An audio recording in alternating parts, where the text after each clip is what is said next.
Hey there. Tonight we're diving into why you wouldn't last a day in a 1920s newsroom. Ink-stained cuffs, copy boys weaving through desks, and the wire machine chattering like rain.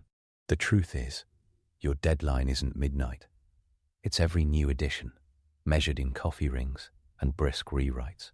If these stories help you unwind, I'd love a quick like or subscribe, but only if they're genuinely working for you.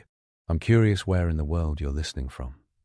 So, drop your location and local time in the comments. It's amazing seeing our little community span the globe through these historical tales. Now make yourself cozy, maybe adjust your room temperature, or get that cup of tea, and let's explore tonight's tale together. You step through the newsroom door, and the air hits like a slap. Cigarette smoke thick as a fog machine, hot metal breath from the composing room, coffee burned down to tar. Someone somewhere pounds an underwood so hard the desk vibrates. No soft landing. No AR onboarding slideshow. It's 1920s journalism, and the room runs on nicotine, adrenaline, and deadlines measured in minutes, not moods. By the time you find your coat peg, the day has already sprinted 3 laps without you. The first edition is out. The next is in makeup. Wire copy chatters from a corner machine that looks like a typewriter bolted to a jackhammer. Early in the decade, it's straight Morse off a telegraph sounder, dots and dashes, decoded by a wire editor whose ears are trained like a pianist's. By the late 1920s, it's a Morkram Kleinschmidt, printing telegraph, clogging the air with stuttering letters.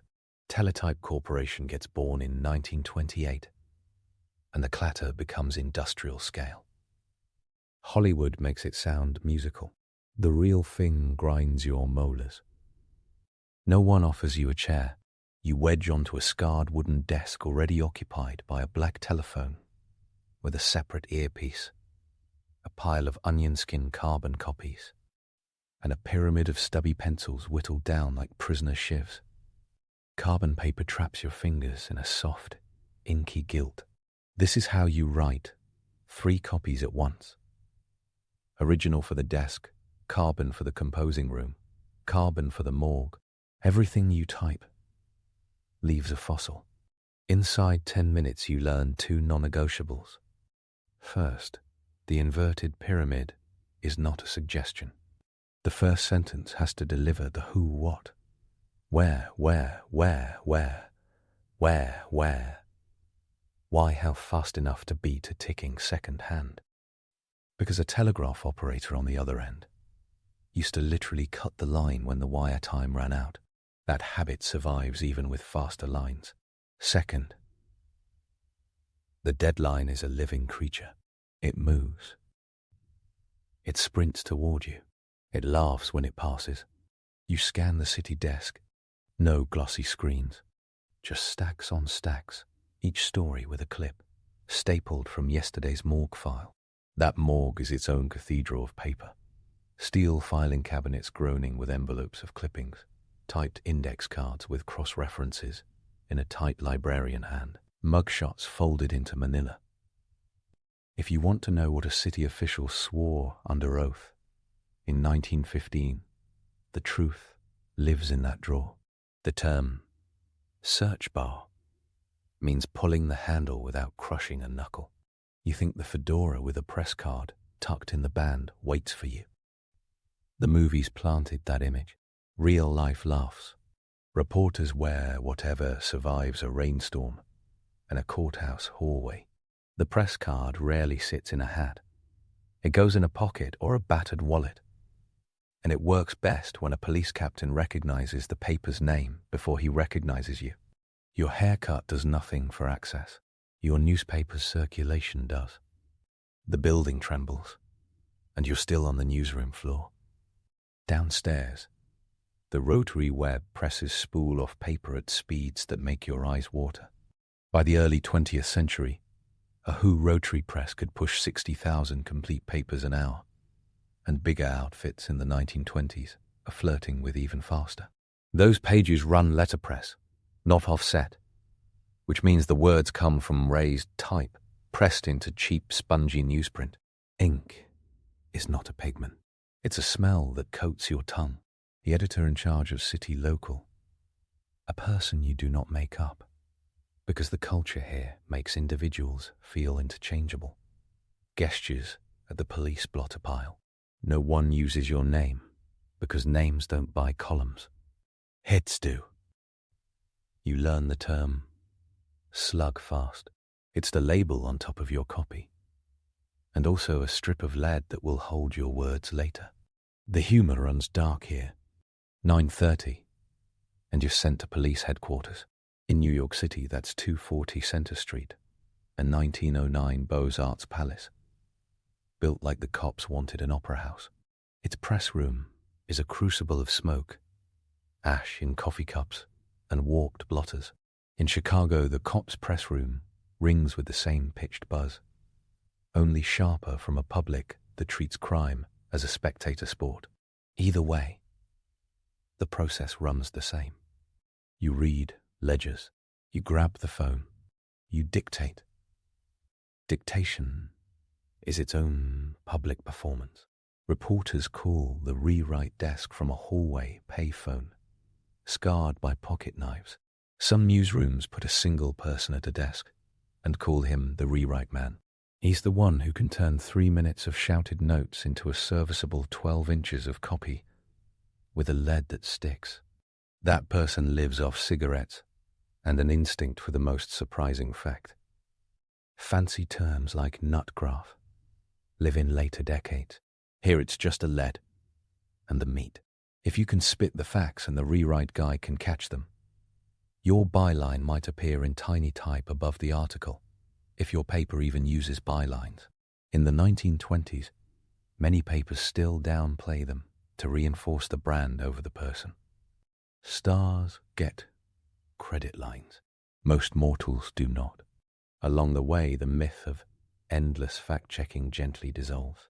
Pre-internet, checking means walking, phoning, and digging through the morgue. City directories, Polk's gazettes, voting rolls, the who's who shelf with gilt spines. Newspapers do have librarians. They'll often be called morgue clerks. And those people save everyone's hide daily. You connect names to addresses, spellings to court filings. FOIA is science fiction. You get the file by making friends, making promises, or making noise. It's still the Prohibition era. The 18th Amendment went into effect in January 1920, and the Volstead Act arrived to explain exactly how your evening would be illegal if you plan to relax like your co-workers. The law is busy, and so are bootleggers. Speakeasies multiply into the tens of thousands in New York, by some estimates, outnumbering pre-1920 saloons. That boom doesn't make enforcement disappear. It makes enforcement news. Crime reporting gets hungry. The Chicago papers splash gangland, hits in 48-point type. On February 14th, 1929, 7 men die in a garage at 2122 North Clark Street in what will be branded the street. Valentine's Day Massacre. That one day produces enough headlines and photos to register through the decade. Photographers ignite flash powder, a metallic sizzle like a small explosion, because consumer flashbulbs won't arrive until around 1930. Dark rooms will smell like vinegar and hope.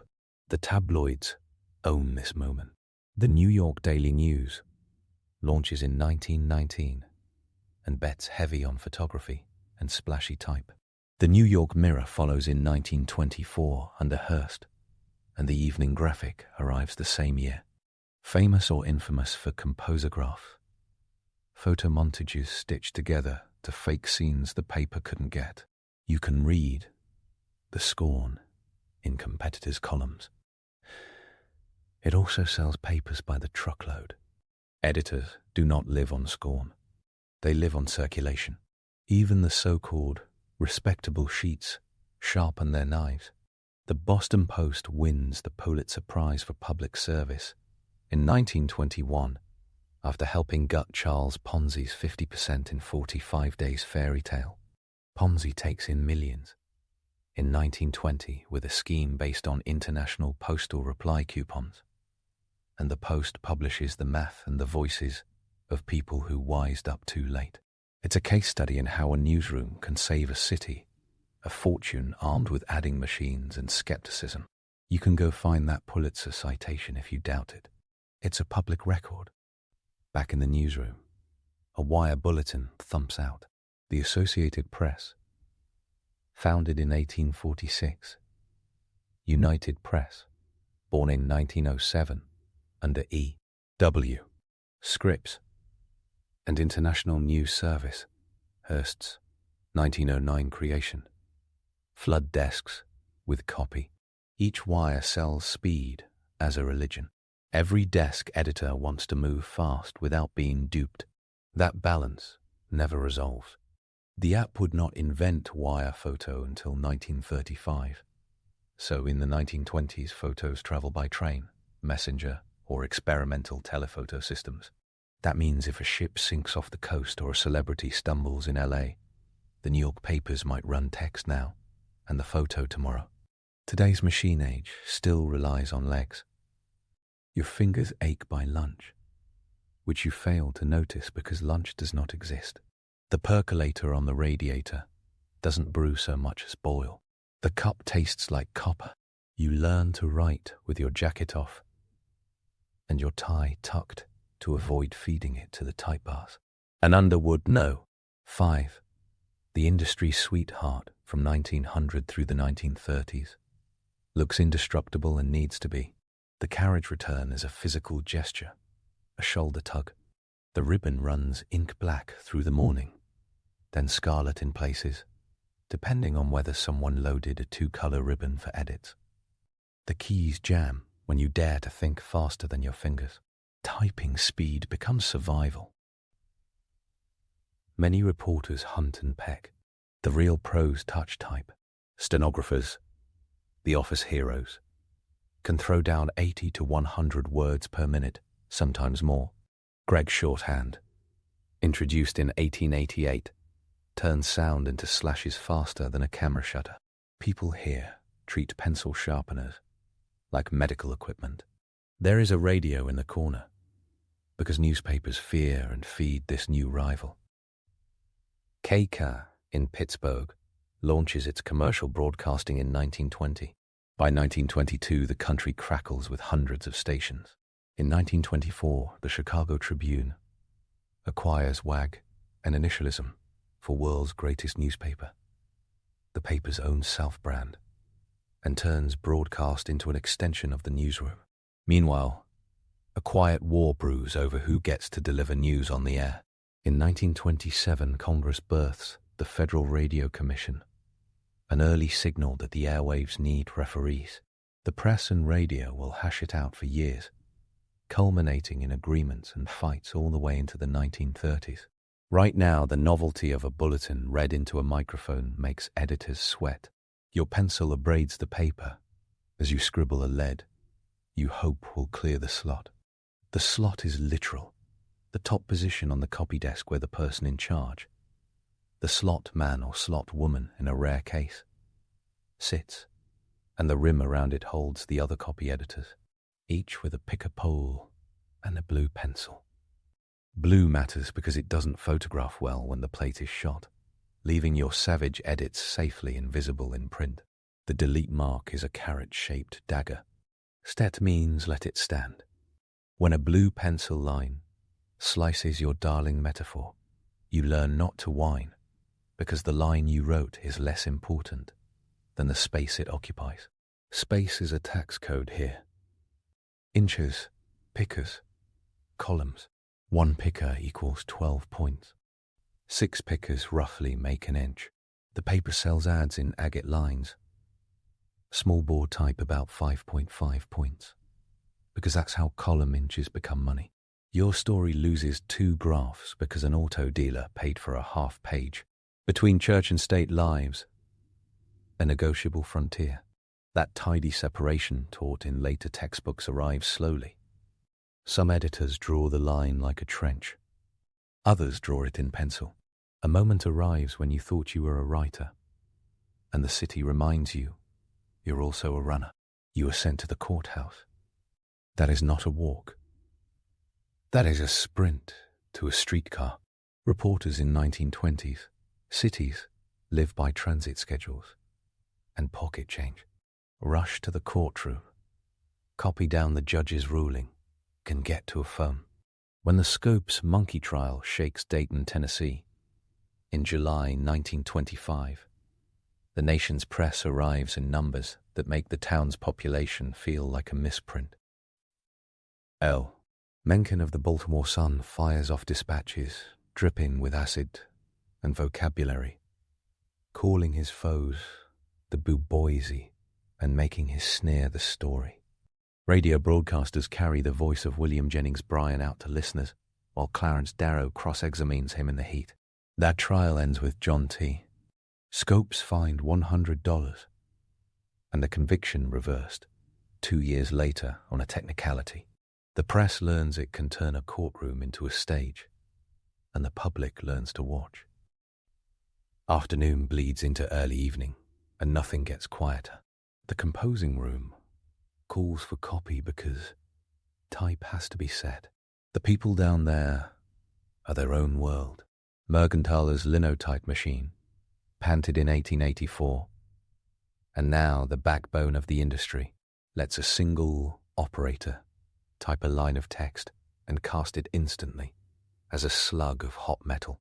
It's an alloy, usually lead with tin and antimony, and it pours into molds in a machine that keeps its metal pot around 600 degrees Fahrenheit.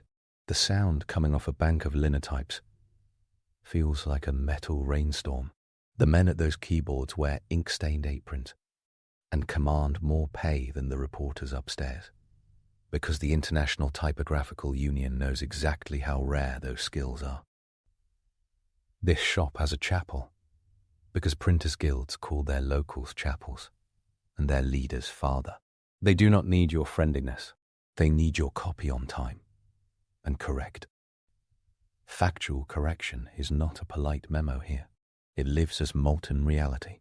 If your story forces a late change, printers yank slugs, throw new type, and wedge the fixes into a locked form called a chase.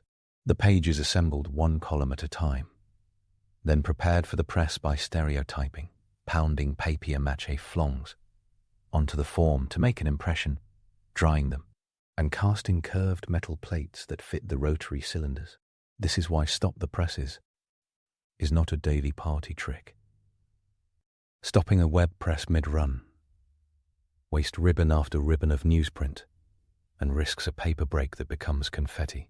More common is the later edition, the extra, the bulldog, a term for the first edition of a morning paper that hits the streets the night before.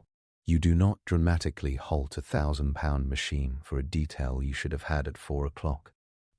But wait, the newsroom contains a myth of its own worth popping. The -30 at the end of a story did not fall from Mount journalism. It's a habit born from telegraphy, a way to mark the end of transmission, so no one waits for more. By the 1920s, many reporters and editors still end stories with -30. It looks like a signature and feels like a tap on the bell. When it gets lost in print, it means someone forgot to snip. Somewhere in some bound volume, a stray -30 hides between a shoe ad and a funeral notice. Pulitzer Prizes exist now. Joseph Pulitzer dies in 1911. Columbia Journalism School opens in 1912 thanks to his endowment, and the prizes begin in 1917. That fact floats around the newsroom as a concept, not a paycheck. Awards feel like a different planet compared to the police line you just ducked under. Still, the effect of those prizes on newsroom bragging rights is real. Meanwhile, reporters hold on to a different kind of brag, the Broadway play that gets them absolutely right in spirit and absolutely chaotic in detail. Ben Hecht and Charles MacArthur staged the front page in 1928, based on their own years, at the Chicago Daily News. Everything in that play crackles. The cynical jokes, the rewrite desk hammering, the corruption as thick as the smoke, the banter is theatre. The sense of speed is documentary. A photographer bursts in, not as a character you invent, but as a type this decade manufactures by the dozen. He wears a vest with bulging pockets, smells like hypo, and drips confidence. His camera is a Graflex, or an early speed graphic. Sometimes still a glass plate reflex if the paper hasn't moved entirely to sheet film. If the light is low, he uses flash powder in a trough with a little clamp. Sizzle. Puff. Astigmatic gods in the ceiling plaster. A new 35mm upstart called The Leica appears in 1925. But American newspapers still prefer bigger negatives that survive the brutal halftone process. Those halftones turn a photo into dots through a screen. 65 to 85 lines per inch for newsprint. So your eye reconstructs the picture while your fingers get black. Upstairs in the engraving department, men in rubber aprons lean over zinc plates and acid baths. Photo engraving is chemistry and patience. Dark rooms upstairs, and below pump-out prints. That photo arrives in the composing room as a metal cut, a block with an image you can run your finger across. Somebody notches the base, so the cut sets to the proper type height. Then it nests beside your column like a crouched animal. Pictures move readers. Editors know the half-life of words without an image. They also know the cost, down to the penny, of each process step. That is a ledger line you can feel. You look around at 4 p.m. and take a census you wish weren't true. The staff is mostly white men. That is not a virtue. It is a constraint that shapes what gets covered, and how, and who believes the press speaks for them. Women work these rooms, often stuck on society pages or features, the kind of writing men condescend to until they need it done well. A few break the mold in dramatic fashion. Dorothy Thompson starts building the career that will make her one of America's most famous columnists by the 1930s. Lois Long at The New Yorker in 1925 files nightlife columns under the pseudonym Lipstick that chronicle a city learning to drink behind closed doors. Even earlier, Nellie Bly cracked institutions for the New York World and dies in 1922 with a shadow that still stretches across women's journalism. The dismissive phrase sob sisters gets thrown at women who cover trials and write with emotion, while male reporters write the same emotion and call it hard-boiled. The hypocrisy files under regular features. Parallel to this mainstream sits the black press, which operates with different stakes and different courage. The Chicago Defender, founded by Robert Senstaki Abbott in 1905, turns into a migration engine in the 1910s and 1920s, its columns encouraging Southern black readers to head north for jobs and safety. Pullman porters carry stacks of Defenders into states where distribution meets hostility, and the paper's influence grows far beyond Chicago. Numbers vary by year, but the circulation climbs into the hundreds of thousands as the decade rolls on. The Defender runs editorials that white dailies won't touch and prints names in lynching reports when other papers minimize the crime. Telling the story of a 1920s newsroom without this press leaves half the picture blank. Evening editions force you to stiffen your back across sunset. The home edition bangs out for commuters, the final for late readers, the city final for bars and night owls. Extras pop for hard news and sensational shocks. The paper's truck bay pulses until the small hours. Newsboys still hawk on corners, though contract fights and distribution routes have changed since the 1899 strike that starred teenage labor leaders. The cry of "extra" turns into a drumbeat. Paper bundles thud to sidewalks. Every headline writer earns their keep under constraints a typographer would weep over. a finite count of characters, a fixed column width, and a rule that insists the biggest type sits above the fold. Words like slay, raid, and boom make their lives easier in 72-point Gothic. You tighten copy one more time and turn it over. If your city desk runs a rim and slot, the rim editors pass it in. The slot slices it to fit, and someone pencils the headline. Headline writing is a craft that can make or wreck a story. The deck, the smaller secondary line, has to carry extra data because the main head is often pure impact. A tiny change in type size shifts a line break, which shifts a column depth, which demands a cut, which demands a new last sentence that lands without clunk. You learn an algebra of bad options. A joke appears on 1,000 copy desks that the last sentence of every half-cut story reads like a tragic cliff. Sometimes it has to. The pressman will not wait for your rhetorical flourish. Wages occupy a sliver of your brain you try to ignore while learning to love coffee. Reporters in the 1920s often earned somewhere in the rough band of $25 to $50 a week in many cities, depending on power and luck, while the ad department and the printers either make more or wield leverage that feels like more. High-profile columnists and editors break the ceiling. The battle to raise the floor doesn't peak until 1933, when Haywood Broun and others found the American Newspaper Guild to force a conversation about pay, hours, and dignity. For now, the newsroom shares a culture of gallows humor instead. The day runs long. The paper runs long. The whiskey bottle in a desk drawer runs short, prohibition or not. But wait, you're still not through the gauntlet. Libel law in the 1920s asks less kindly about intent than it will decades later after landmark cases. New York Times Co. Bah. Sullivan won't arrive until 1964. Right now, falsehood can cost your paper real money, and editors remember the totals. Gift baskets from publicists can walk in almost as easily as threats from attorneys. A crusade can begin with a phone tip and end with a payout. Neither side will print.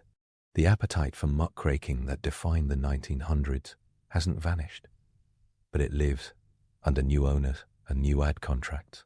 The boosterism of a city's papers can read like civic cheerleading with a byline. On other days, the paper turns into a sword.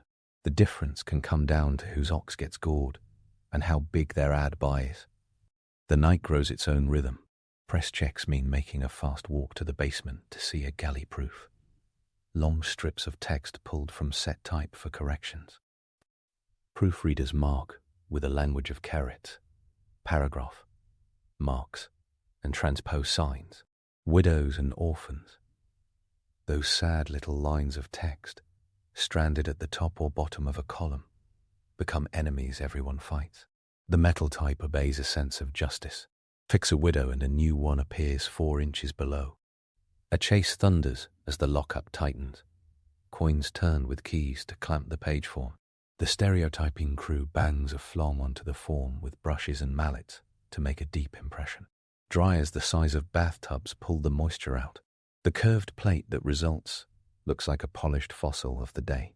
In the press room, that plate meets ink rollers and web like 2 hands clapping until dawn. You drift for a minute to the public face of this work. Front page design in the 1920s teaches entire cities how to read. The New York Times runs grey, a river of type meant to reward complete reading. Its motto, all the news that's fit to print, appears in the upper left corner from 1897 onward like a small pledge. Papers like the Chicago Tribune flaunt Gothic towers in their mastheads and bolder layouts, with the Tribune Tower itself, finished in 1925 after a global design competition launched in 1922. The tower stands 463 feet of neo-Gothic showmanship over Michigan Avenue and houses a newsroom that treats the city as a chessboard. The sly brag becomes literal, in 3 letters, beaming from the radio station. WAG. This is not just posture. It is brand warfare in a decade that inhales advertising and exhales desire. You head to the finance desk and learn that stock tickers spooled raw capitalism into offices at a hypnotic rhythm. Black ribbons of tape clack into bowls. Financial writers watch. Pencils ready, because the morning edition will need a market wrap, and the noon edition will want the midday temperature. Numbers come with weight. The Wall Street crash of 1929 sits in the near future like a storm cloud. Before that, the party roars. Ads for automobiles, cigarettes, fur coats and cinema fill pages. The Hays office will begin to whisper standards at Hollywood by the end of the decade. But pre-code films splash onto pages with stills that sell perfume and romance. News and ads interleave like fingers until a reader picks up the whole hand. A reminder rings that not every paper lives in a city of towers. In small towns, weekly editors double as civic leaders, ad salesmen, and sometimes the mayor's best friend or worst enemy. Boosterism becomes a survival mechanism. The language is genteel. The deadlines are firm. The press rolls Wednesday night because Thursday morning is when every porch expects a thump. The linotype operator knows your kid's name. The columnist who tracks church suppers knows everyone's business and prints just enough of it. The national roar of New York and Chicago does not drown the harmony of Modesto, Topeka, or Asheville. The whole fabric is national. The threads are local. Back in your city's newsroom, the clock leans toward midnight, and you try to decide if the day is done. The answer is no. The publisher, Ox in New York, McCormick in Chicago, Hearst in his whole empire, likes to know what leads the front. These men are names because their papers want them to be names. They embody the brand. Joseph Pulitzer is gone, but casts a shadow. Adolph Ox drives the Times into a new century with restraint as a weapon. Hearst proves the appetite for spectacle did not end with the Spanish-American War. Robert R. McCormick prints opinions on page 1, as if they are landmarks. Editors are conductors of noise. Owners pick the concert. You still look for a chair and find out again that the floor never stops moving. A sports writer leans over agate-loaded standings, aware that boxing and baseball own their pages. Babe Ruth changes how editors write heads about home runs, not just sports. And Jack Dempsey fills stadiums while sports pages dance with verbs. You learn the difference between a gamer and an analysis piece before those words get popularized. The municipal beat runs on meetings that stretch hours and yield 3 lines if you strip the adjectives.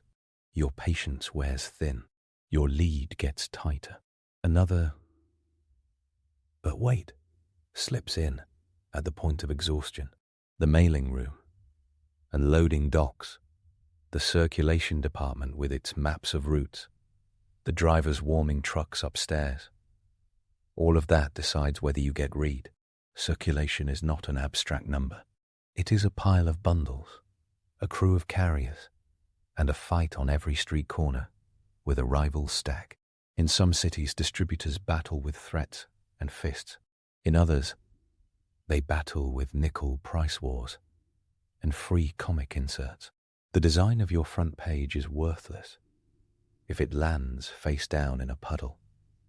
The night ends with a paradox that everyone in this business carries like a second watch. The day felt like a sprint, but the work built institutions. Journalism schools stamp new credentials. J-schools sprout. Missouri's opened in 1908. Columbia's in 1912. The load of tradition gains weight.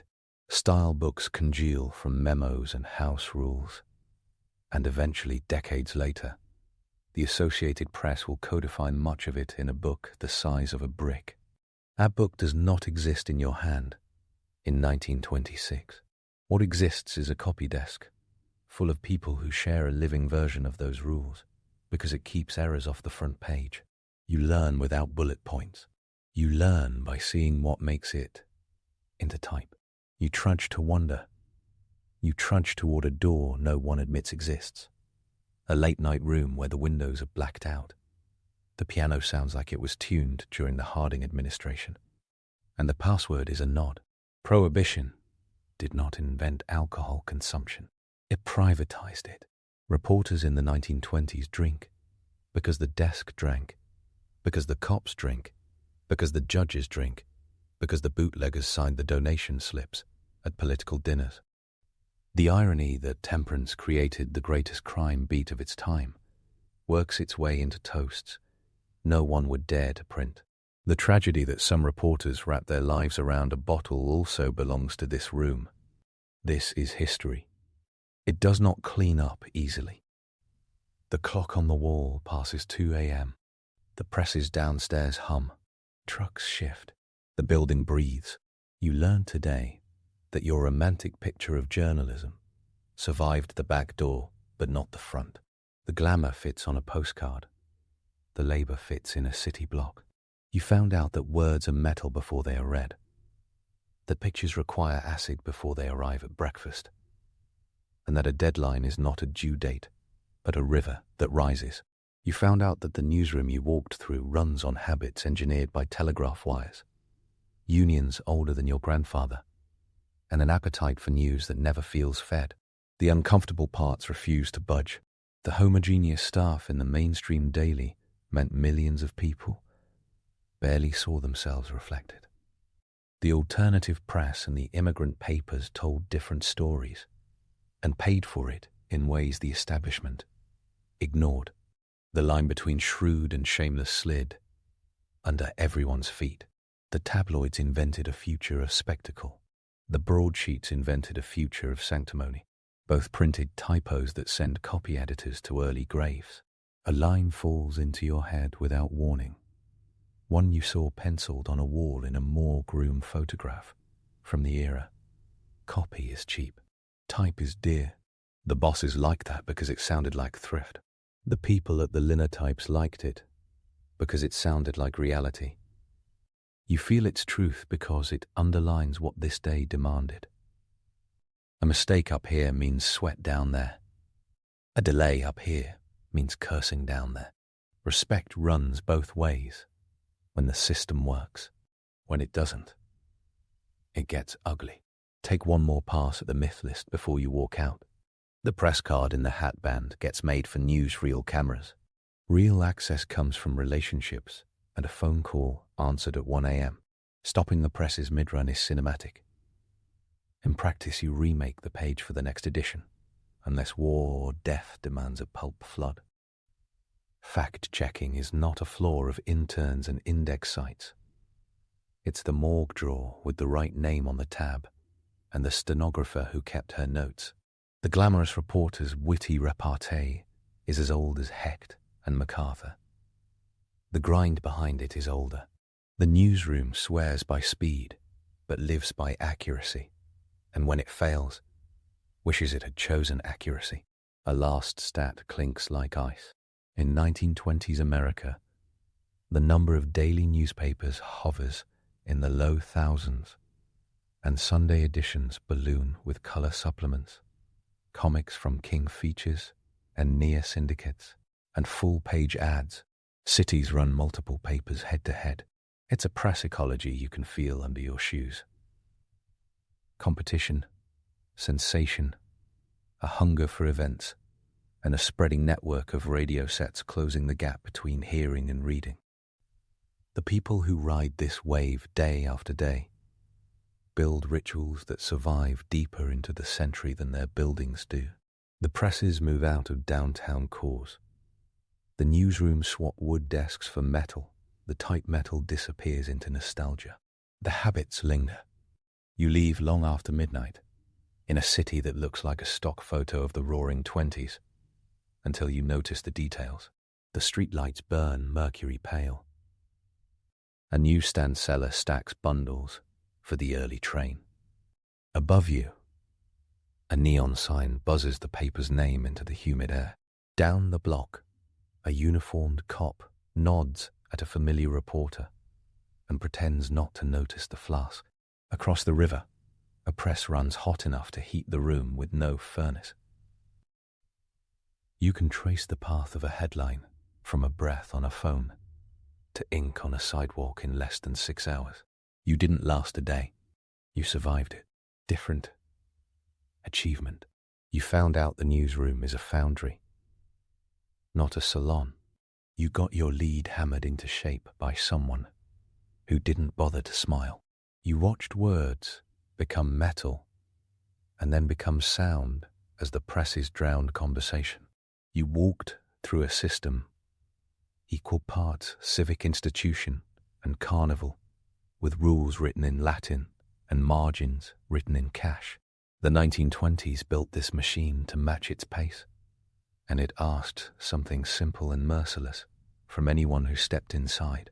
Learn fast, print clean, make the next edition, because the last one is already fish wrap. Somewhere upstairs, a rewrite man draws a line under a paragraph and numbers it, an internal code to match to a page.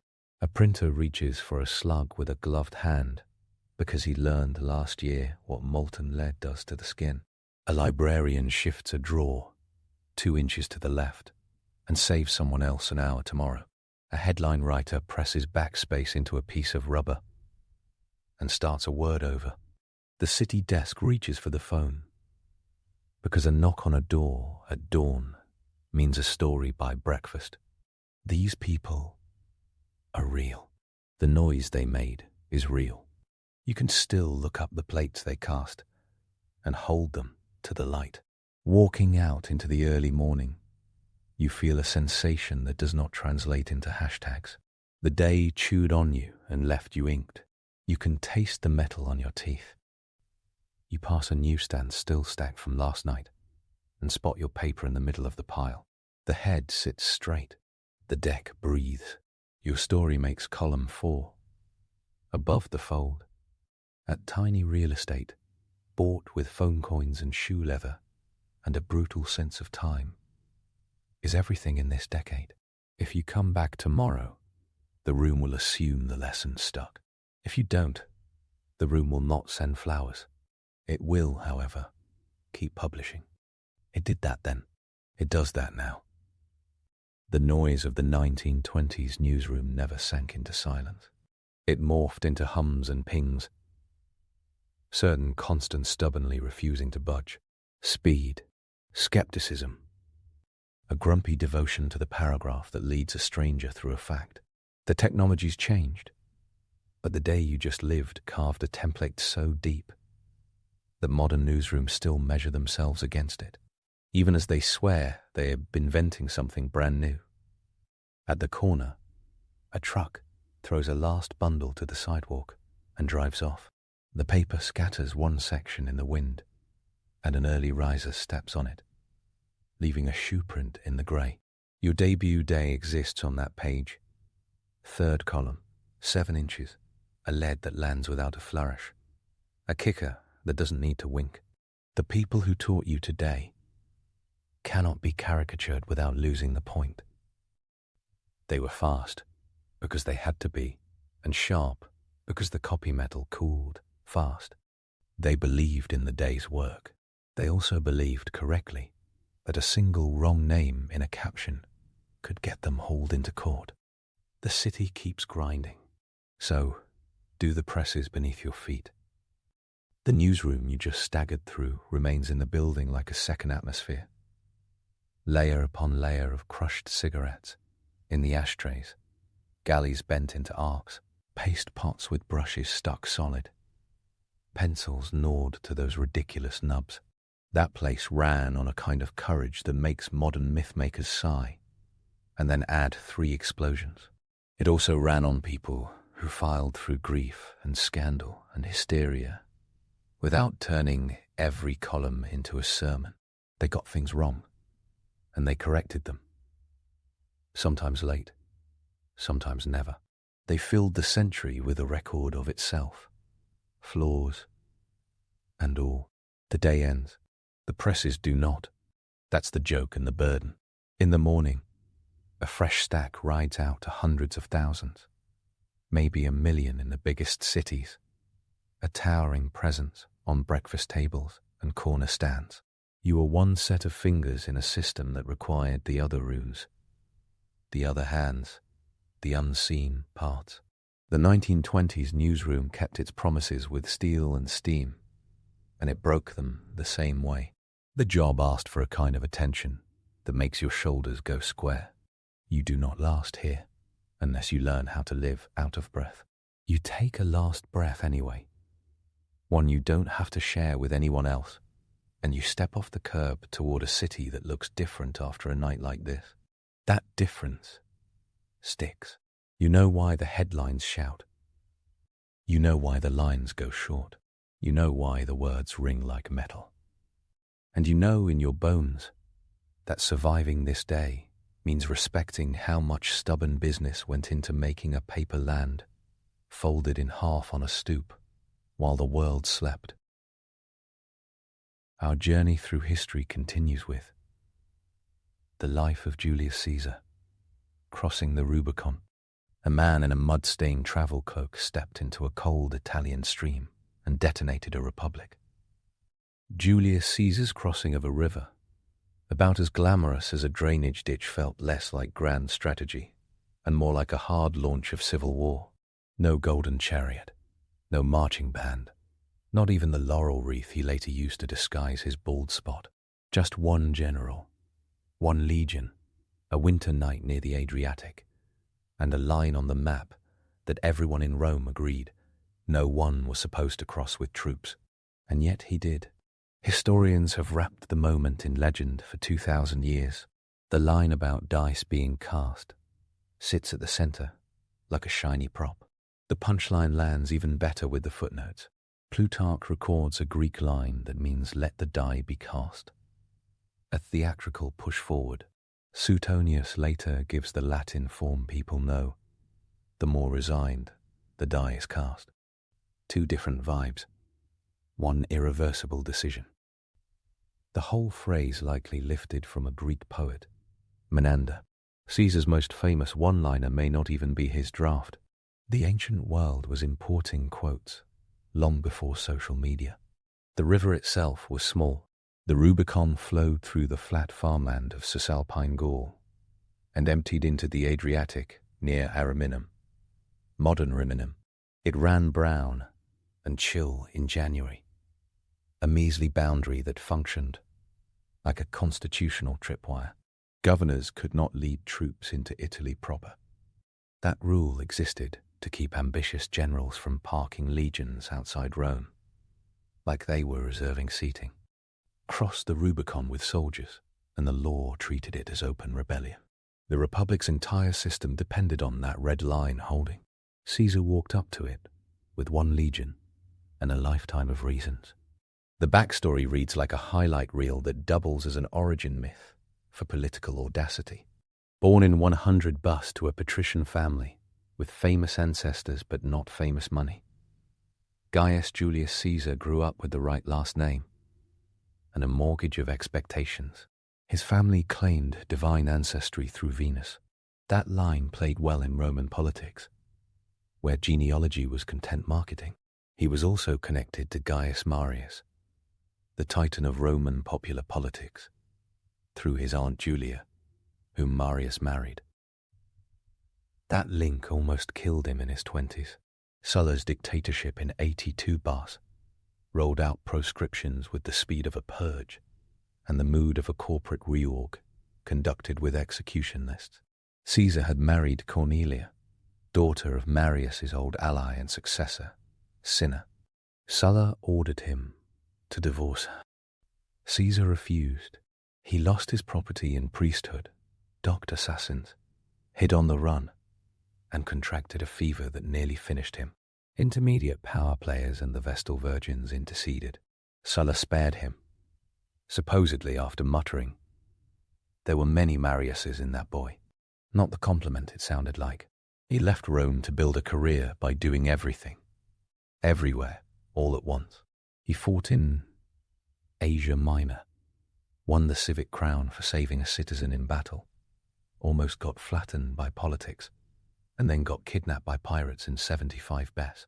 The Cilician pirates demanded 20 talents for his ransom. He insisted they raise it to 50, a flex that still lands centuries later. He laughed at their songs, practiced public speaking, and treated them like interns while his aides raised the money.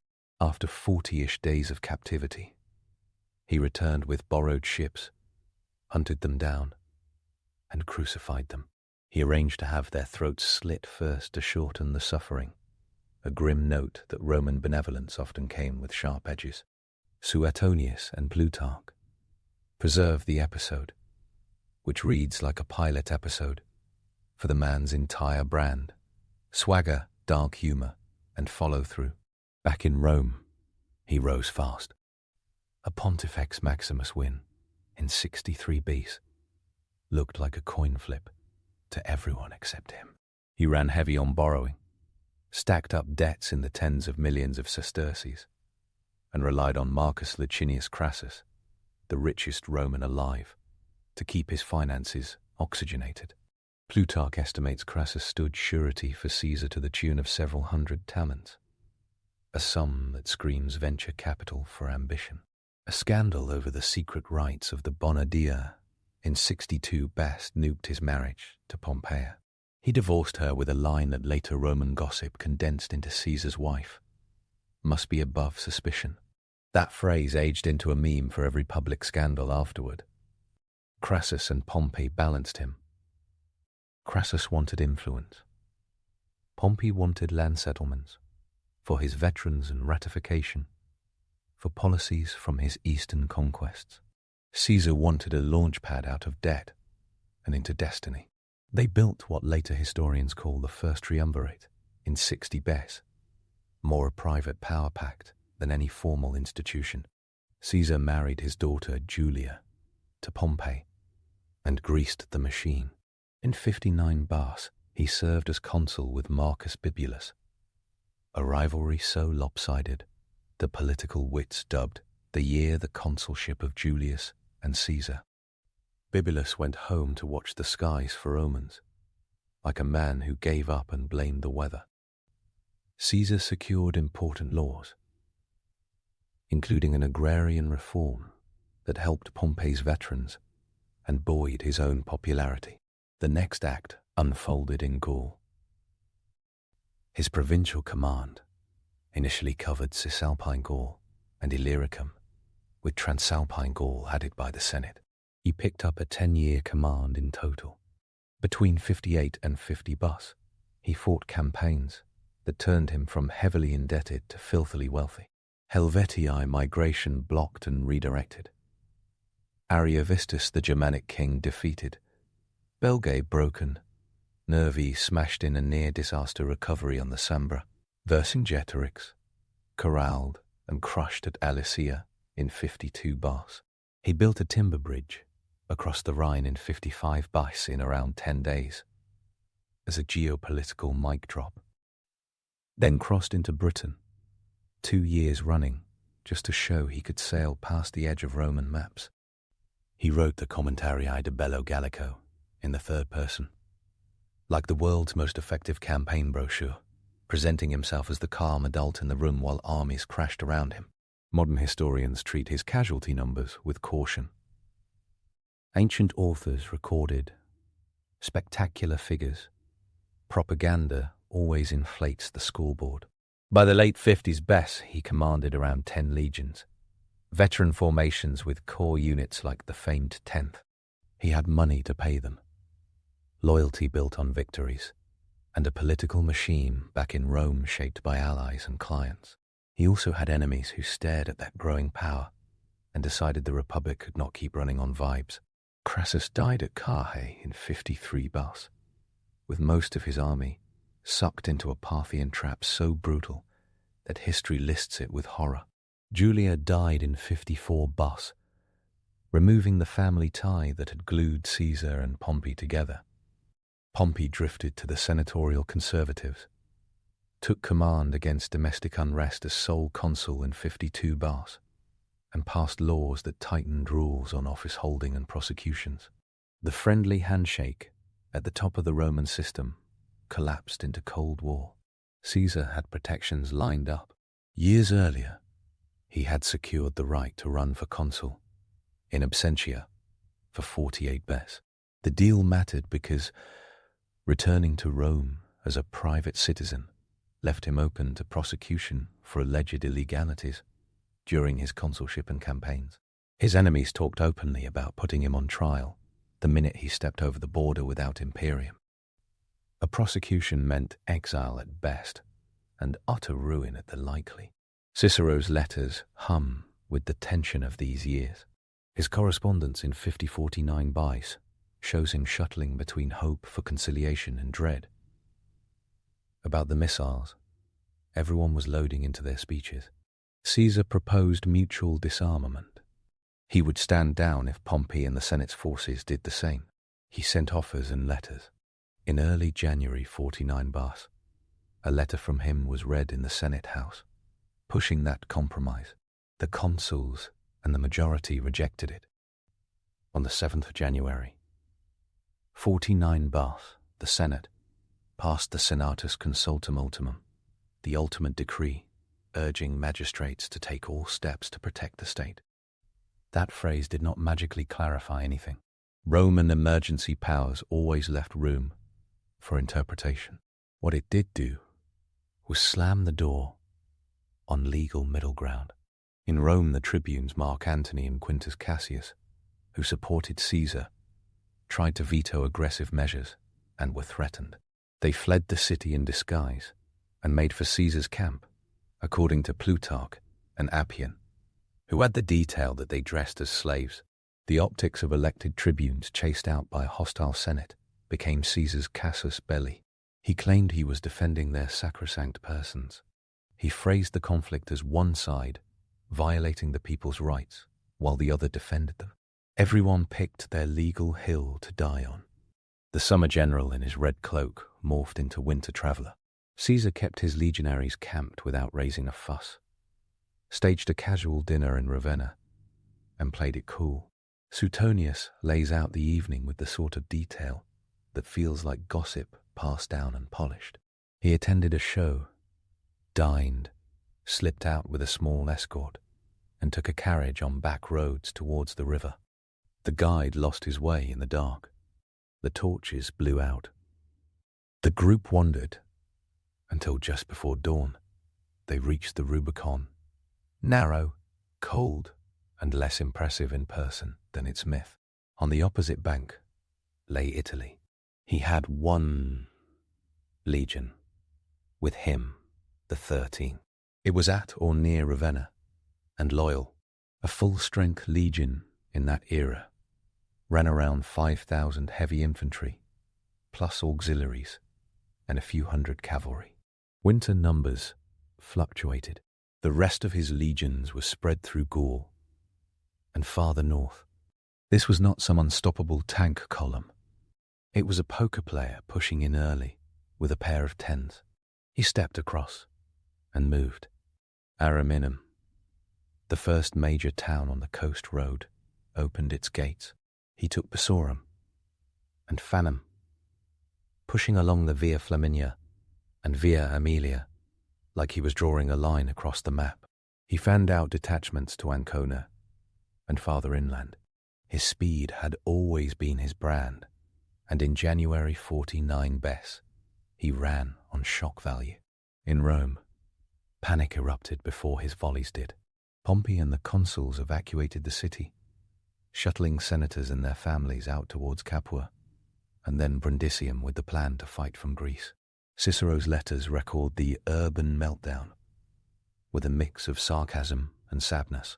The safe bet ran east with Pompey.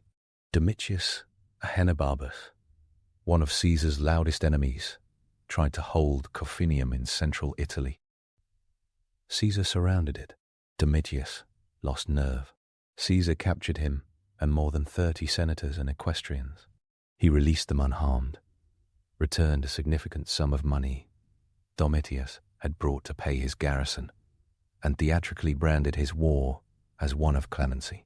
It was a rollout of his public persona during the Civil War, the conqueror who could crush and chose not to. The brand worked on many, bit him later, and left at least one freed man named Clementinus as living merch. Clearing up the myths helps sharpen the drama. He did not cross with 5 legions thundering beside him. He led one and relied on speed, bluff, and the political shock of Roman magistrates abandoning the capital. He did not shout a Latin catchphrase into the wind in exactly the form kids memorize in classrooms. The Greek variant sits in our best early source. He did not cross an impressive river, churning with deadly force. The Rubicon was a bureaucrat's boundary through flatland. He did not crush immediate resistance in a blaze of massed battles. Most towns opened their gates, or negotiated. The loudest civil war energy in the first weeks involved elites racing for the exits and scribes, scrabbling over treasury keys. The river's precise location also lives in footnote turf. The modern town, Savignano sul Rubicon, existed for centuries without the Rubicon in its name. In 1933, Mussolini backed the identification of the Fiumicino stream as Caesar's Rubicon and ceremonially renamed the town. Archaeology and ancient texts still leave room for debate between the Fiumicino and other nearby channels, like the Pisciatello or the Uso. Since rivers wander and human engineering diverted waters over 2 millennia, the administrative boundary in Caesar's day likely followed a small river course that silted and shifted. Scholars piece together clues from ancient itineraries and inscriptions. Even while the exact coordinates wobble, the symbolism does not. Some shout-outs to sources establish the receipts. Caesar's own civil war starts with the Senate's January moves, the tribune's flight, and his march on Ariminum. He writes with clipped calm and righteous anger. No surprise. Plutarch's Life of Caesar gives the drama of the night journey, and the Greek die line. Suetonius adds the dinner party, travel cloak lost guide, and morning arrival touches. Appian frames the political maneuvering and mass evacuation. Cassius Dio offers a senatorial perspective, heavy with frustration. Cicero's letters provide the real-time fear, gossip, and second-guessing of a politician caught between principle and self-preservation. All tell a story where law and personality knotted so tightly that a small stream became a continental fault. The stakes were legal and personal at the same time. Roman imperium functioned like a Wi-Fi signal that only worked where the law said it should. Governors had it in their provinces. Cross into Italy with an army and the connection cut. Caesar gambled that the Republic's unwritten rules were more fragile than his nerve. He framed his march as defense of the tribunes and the peace. His opponents called it naked usurpation. Both sides found Romans who agreed with them. Neither side had an off-ramp after that watery step. Pompey's decision to evacuate remains one of the strategic table-turners. He had 2 legions in Italy. At that moment, ironically the same 2 he had demanded be taken from Caesar months earlier, under the pretext of a Parthian campaign that vanished when convenient. They were under strength and unreliable. Many municipal elites in central Italy leaned towards Caesar, or toward whichever side knocked first. Pompey likely believed Italy could not be held without raising a large army, and that he could do that faster and safer in Greece and the East, where his client networks and treasury access ran deep. That choice ceded Rome to Caesar within weeks. It also made the civil war global. This fight would stretch from Spain to Greece, and then to Africa and back, with tens of thousands of Roman citizens killing each other under the banners of Romans who had once dined in the same houses. In the group chat of Caesar's inner circle, a gut punch message dropped almost immediately. Titus Labienus, his most senior legate from the Gallic campaigns, and a battlefield rock, defected to Pompey. He did not even try to make off with Caesar's property or his camp chest. He just left. Labienus's defection showed this was not a simple popularity contest. Honor codes, friendships, and calculations cut both ways. Caesar's political magnetism pulled many, but not all. Rome under Caesar's march in felt less like a triumphant parade and more like a house sweep. He entered a largely empty city. The treasury lay behind locked doors. In the ancient sources, he strong-armed access, threatened a tribune who tried to stop him, and used the funds to pay his army. The infamous denarius showing an elephant, trampling a serpent with the legend, Caesar likely dates from 49 or 48 batch, minted from captured bullion to keep paydays consistent. Coins double as propaganda and payroll in civil wars. That one suggests a leader, casting himself as the elephant, flattening evil and underwriting loyalty with hard silver. The first campaigning season after the Rubicon showed Caesar at full tilt. He masked up diplomacy and velocity, offering terms while moving so quickly that refusal risked encirclement. He failed to trap Pompey at Brundisium, where the latter's engineers threw up breakwaters and cleverly escaped by sea. Caesar pivoted west to Spain, arguing in his own text that he was marching to beat Pompey's legions in that province before they could cross. The speed narrative held true again. He boxed in enemy forces at Ilerda in the summer of 49 Bath and compelled their surrender without a pitched battle. He came back east to face Pompey across the Adriatic in 48 Bath, with Pharsalus in August delivering the decisive break. Pompey fled to Egypt and died on a beach near Pelusium, assassinated by courtiers who thought presenting Caesar with his rival's head counted as respect. Caesar wept, at least according to Plutarch. Whether that was deep feeling, political theatre, or both, it fit the Clementia brand he had been burnishing since Corfinium. Clemency had hard limits. In North Africa a year later, he smashed the last Pompeian diehards at Thapsus. In Spain in 45B, he hammered Pompey's sons at Munda, a battle so desperate that he allegedly had to rally the line in person. A detail passed down more in lore than in Caesar's minimal self-report. Even the merciful conqueror needed to win the last battles. Mercy after victory served his political needs, like iron discipline had served his military ones. Pulling back to the frozen Italian morning again makes the latest spiral clearer. That gentle river crossing opened the door for Caesar to dictate terms across the Roman world, to rewrite the calendar into the Julian system in 46 Bess, so that the months finally stopped drifting, to centralize appointments, to balloon the Senate to a bloated size with loyalists, and to rack up honors that made old senators mutter about monarchy through tight smiles. He wore the title dictator repeatedly, culminating in dictator perpetuo in early 44 Bas. In March that year, knives in the theatre of Pompeii broke the backlash with blood. The assassins tossed the Republic into chaos again, claiming liberty while triggering a second civil war. Brutus and Cassius minted the Eidmar coin to celebrate the deed. Mark Antony rallied vengeance, married and fought, and aligned with Octavian until he did not. Octavian, Caesar's great-nephew and adopted son, closed the whole saga at Actium in 31 Bess and turned the Roman world into something new under the name Augustus.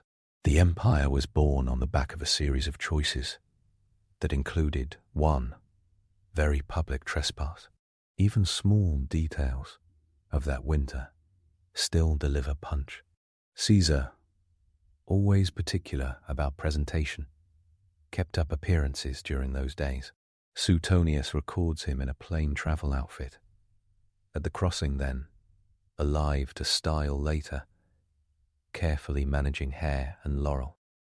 He had once staged games as aedile, so lavish that Rome practically drowned in garlands. He once stood in Cadiz and cried at the statue of Alexander because he was in his early 30s and felt he had achieved comparatively little, according to Plutarch. The mood swings mapped to a man who thought in epics but executed in logistics. The Roman constitution did not break because one man stepped through water. It broke because decades of violent precedents eroded norms, and every faction interpreted rules as weapons. Marius and Sulla had redefined political struggle with armies and lists. The Senate had learned how to shout emergency and point armies like lawyers filing injunctions. Cicero had seen the edges fray when law met force during Catiline's conspiracy in 63 BASE, which ended with executions without trial. Pompey had received extraordinary commands multiple times, including imperium over the entire Mediterranean, to clear pirates with what amounted to a supra-constitutional vacuum. Caesar learned in that world and played better than anyone else at the intersection of law and audacity. His crossing also mattered for language. Across the Rubicon now means committing irrevocably. A modern political headline can use the phrase to brand a decision as unstoppable. In the original event, the unstoppable part was not guaranteed. The Senate could have accepted his disarmament proposal. Pompey could have tried to hold Italy. Local elites could have resisted town by town harder than they did. Caesar could have stumbled in a skirmish that spooked allies. That is the weird electricity of the moment. It felt preordained later because it worked, but it ran on risk at the time. One further debunk smooths out the scene. He did not cross because he was legally barred from even entering Italy at all. Roman generals returned from provinces all the time.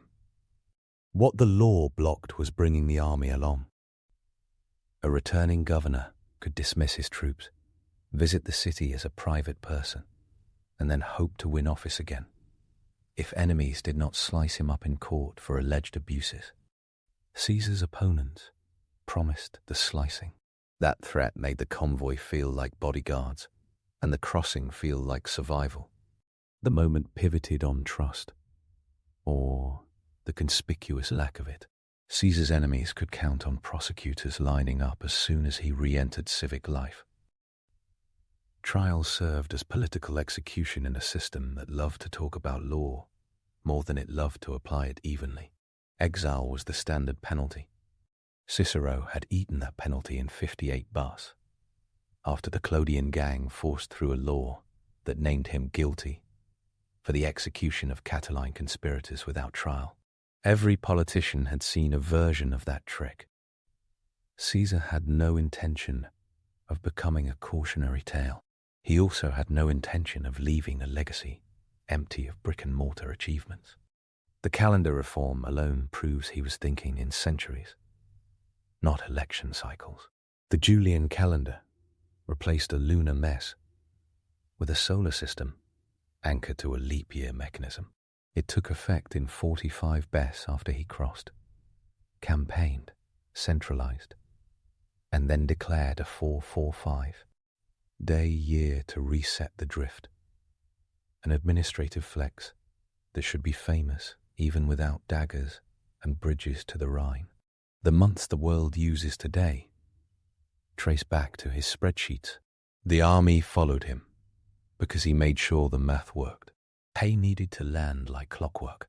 Supplies had to meet marching feet. The 13th at the Rubicon did not move because they loved Latin literature. They moved because their general paid, won, and treated them as the spine of his politics. Later authors credit him with increasing legionary pay, substantially.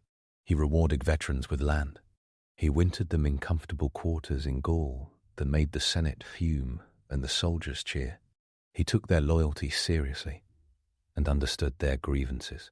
When he acted like the tribune's defender, he was also positioning himself as the soldier's advocate against a distant Senate.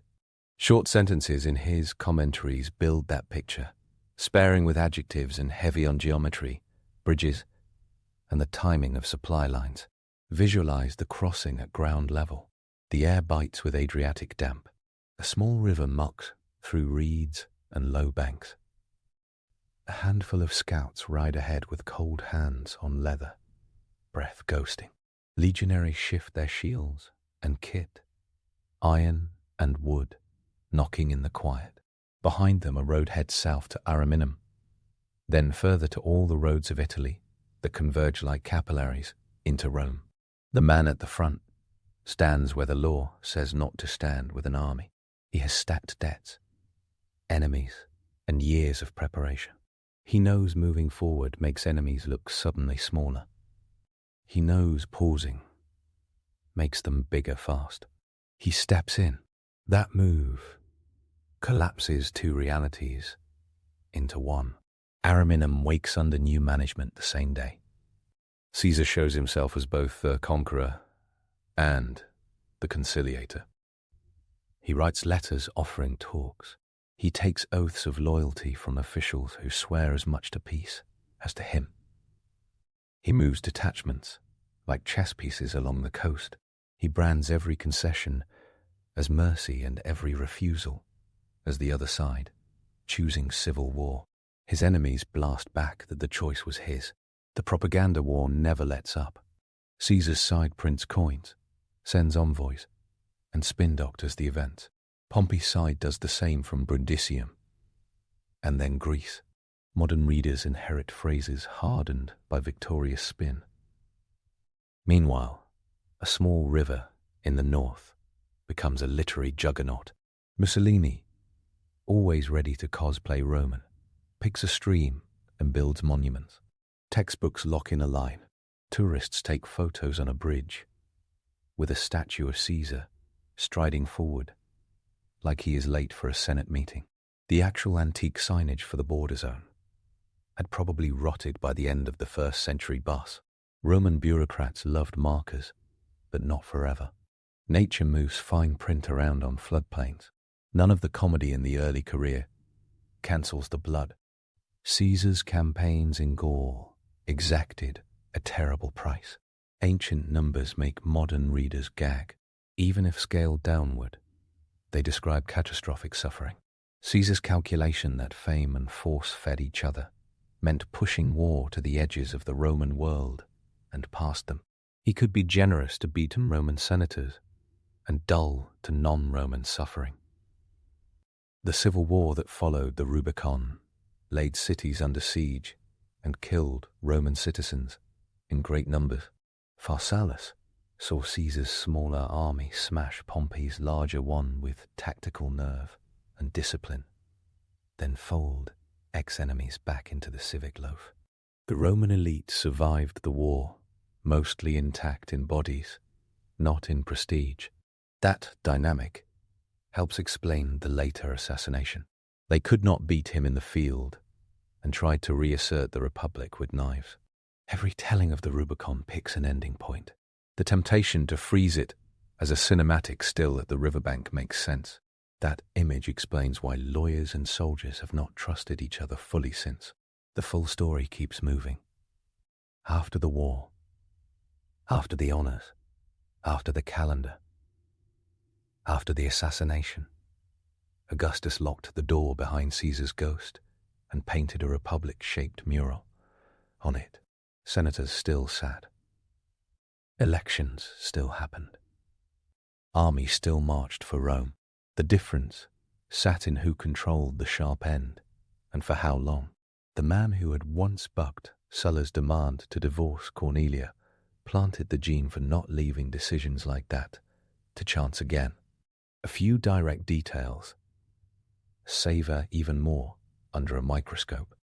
The 13th Legion's title, Gemina, belongs to a later era, under Augustus. At the crossing it was simply Legio, praised during Caesar's Gallic command, likely around 57 Bess. The present-day habit of slotting in the later name in the Rubicon scene compresses timelines in a cute but inaccurate way. The timing in January 49b deserves a calendar caveat. The Romans were still on their pre-Julian calendar, which had slippage so bad that months drifted across seasons. Modern historians convert dates using the proleptic Julian calendar.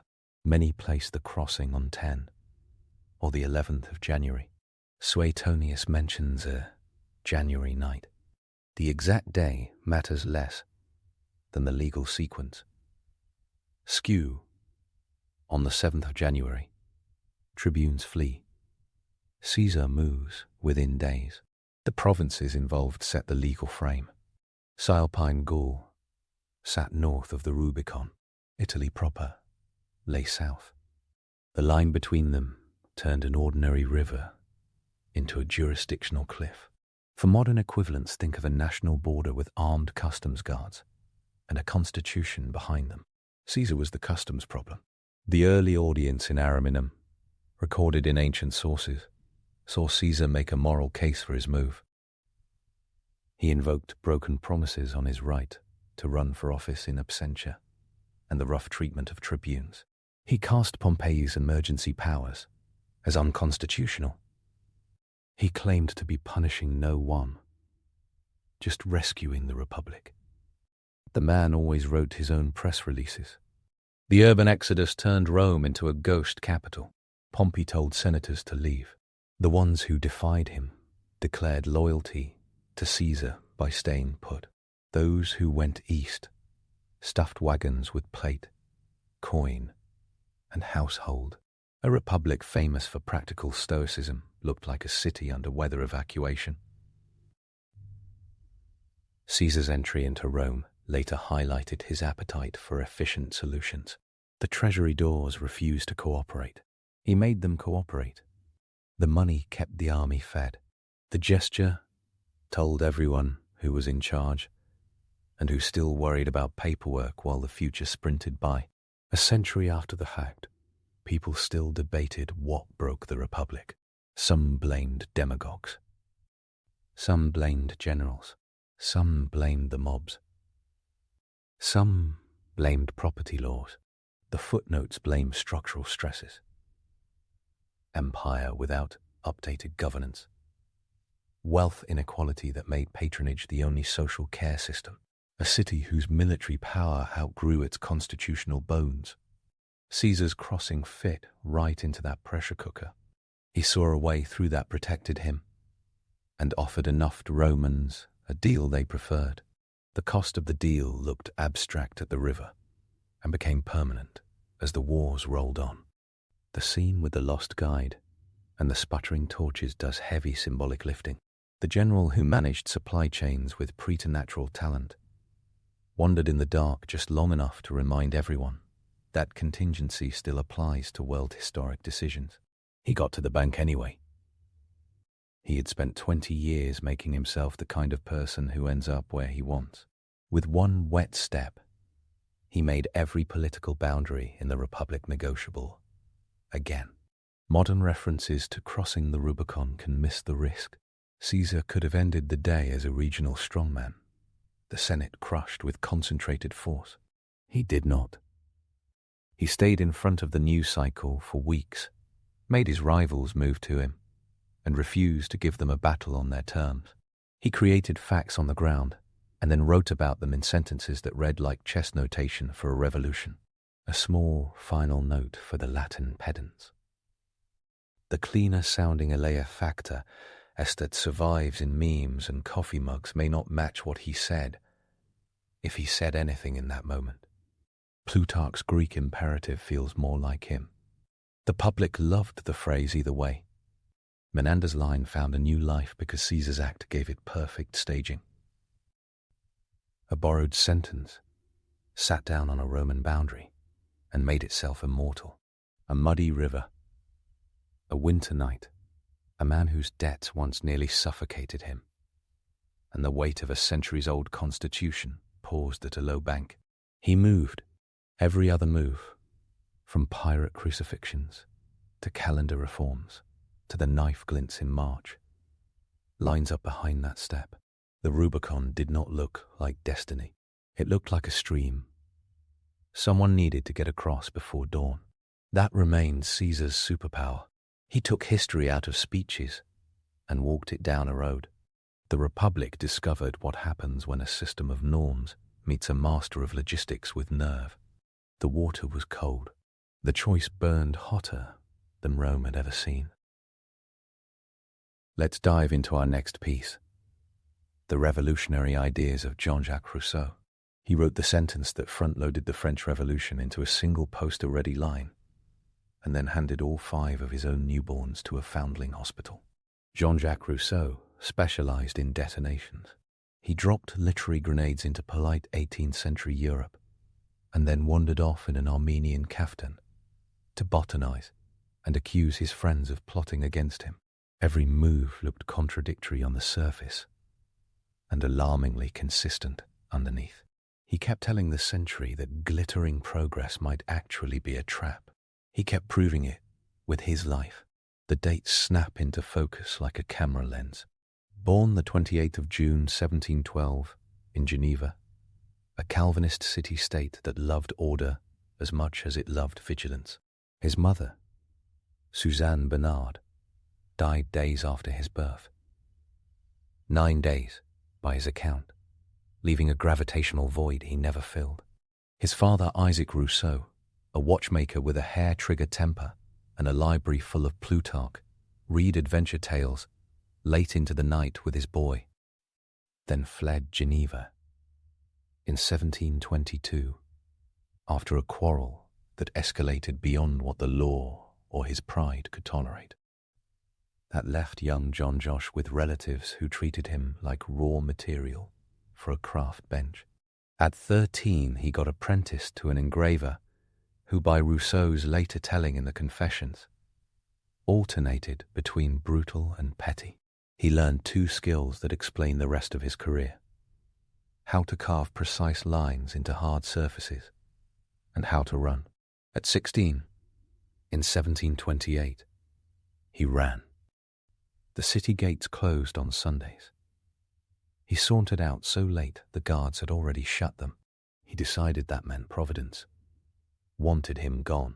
It reads like a conscious myth he created for himself, and he never missed a chance to live inside his own myth. He drifted to Annecy and into the gravitational pull of Françoise Louise de Warens. Madame de Warens, 29 years old, 13 years his senior, Catholic, warm, politically connected, and wealthy enough to extend shelter with a side of cultural capital.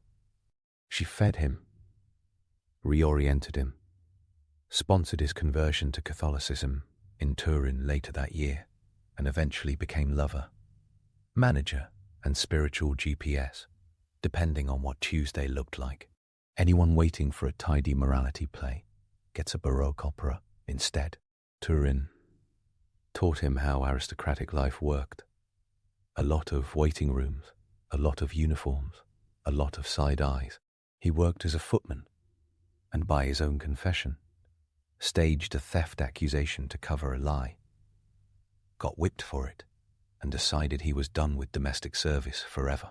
He retreated to Madame de Warens's rural house at Les Charmettes, near Chambéry, and inhaled books like air. This is where the self he later weaponized got built out, devouring Plutarch and Montesquieu, fiddling with music theory, taking long walks, drafting his permanent war on what he called artificiality. That's the pastoral Rousseau. Many textbook paragraphs blandly show. Birdsong, hills, self-invention. But the pastoral came with hidden edges. He documented, bluntly, that as a teenager, he experienced occasional exhibitionist impulses and a lifelong erotic tangle around spanking and submission. He published it in the Confessions decades later, in an age of powdered wigs and veils of decorum. He turned his own psychological laundry into literature and then hoisted it up on a public clothesline. 18th century haters were not ready for that feed. By 1742, he took his self-invention to Paris with a new gig in mind. Not philosophy, music. He arrived pitching the Académie des Sciences on a new system of musical notation, using numbers instead of notes on lines. He really believed a numerical shorthand would rescue musicians from the tyranny of the staff and give composers clean, universal symbols. The Academy read his project, thanked him politely, and moved on. Paris taught him a second lesson. Ideas need networks. He found Denis Diderot that same year, befriended him, and smuggled his first talent into the Enlightenment economy by writing on music for Diderot's encyclopédie. No one pegged him as the guy who'd call the arts corrupting any minute now. He hung around the philosophies, drank their coffee, loved their attention, and calibrated the shot he was about to take at their entire value system. That shot exploded in 1750. The Académie de Dijon posed a prize question. Had the restoration of the sciences and arts contributed to the purification of morals? The Enlightenment expected an elegant yes. Rousseau's essay said absolutely not, with receipts. The discourse on the arts and sciences argued that polished manners and elegant taste work like Instagram filters on a decaying society. He cited Sparta beating Athens, Rome rotting under luxury, censors cooing over aesthetics while citizens get hollowed out. He not only won the prize, but landed a brand, the man who side-eyed progress. Paris gaped. He fired at the arts, and then wrote an opera. Le Devin du Village, 1752, a pastoral in French, simple, catchy, melodic, performed at Fontainebleau for Louis XV. The public loved it. The court loved it. The king offered him a pension. He refused a royal pension and insisted on independence, which sounded principled and also meant he left money he badly needed on the table. The irony was a feature, not a bug. He attacked French opera's fusty form in his letter on French music, 1753, and sided with the Italian buffer in the Querelle des Bouffons, quietly trolling Rameau and the entire French taste police. That was the moment the Enlightenment dinner party realized it had invited a live grenade. He kept smiling and rolled it across the tablecloth. He wasn't just throwing fireworks at taste. His own private life started stacking contradictions with unnerving efficiency.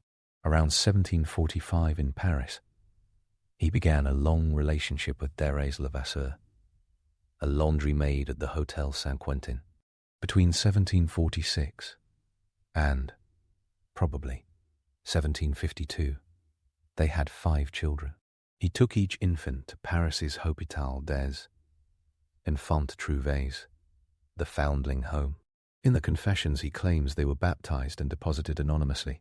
He rationalized it as mercy in a crowded world that would have failed them. The archive yields no birth records with names because he kept it anonymous by design. He later expressed regret in print and offered elaborate justifications that convinced very few readers. One data point collided with a later title, the most famous child-rearing manifesto of the century. Émile came from a man who refused to raise his own 5. Critics never let that go, and he knew it. He pivoted to political anthropology and doubled down.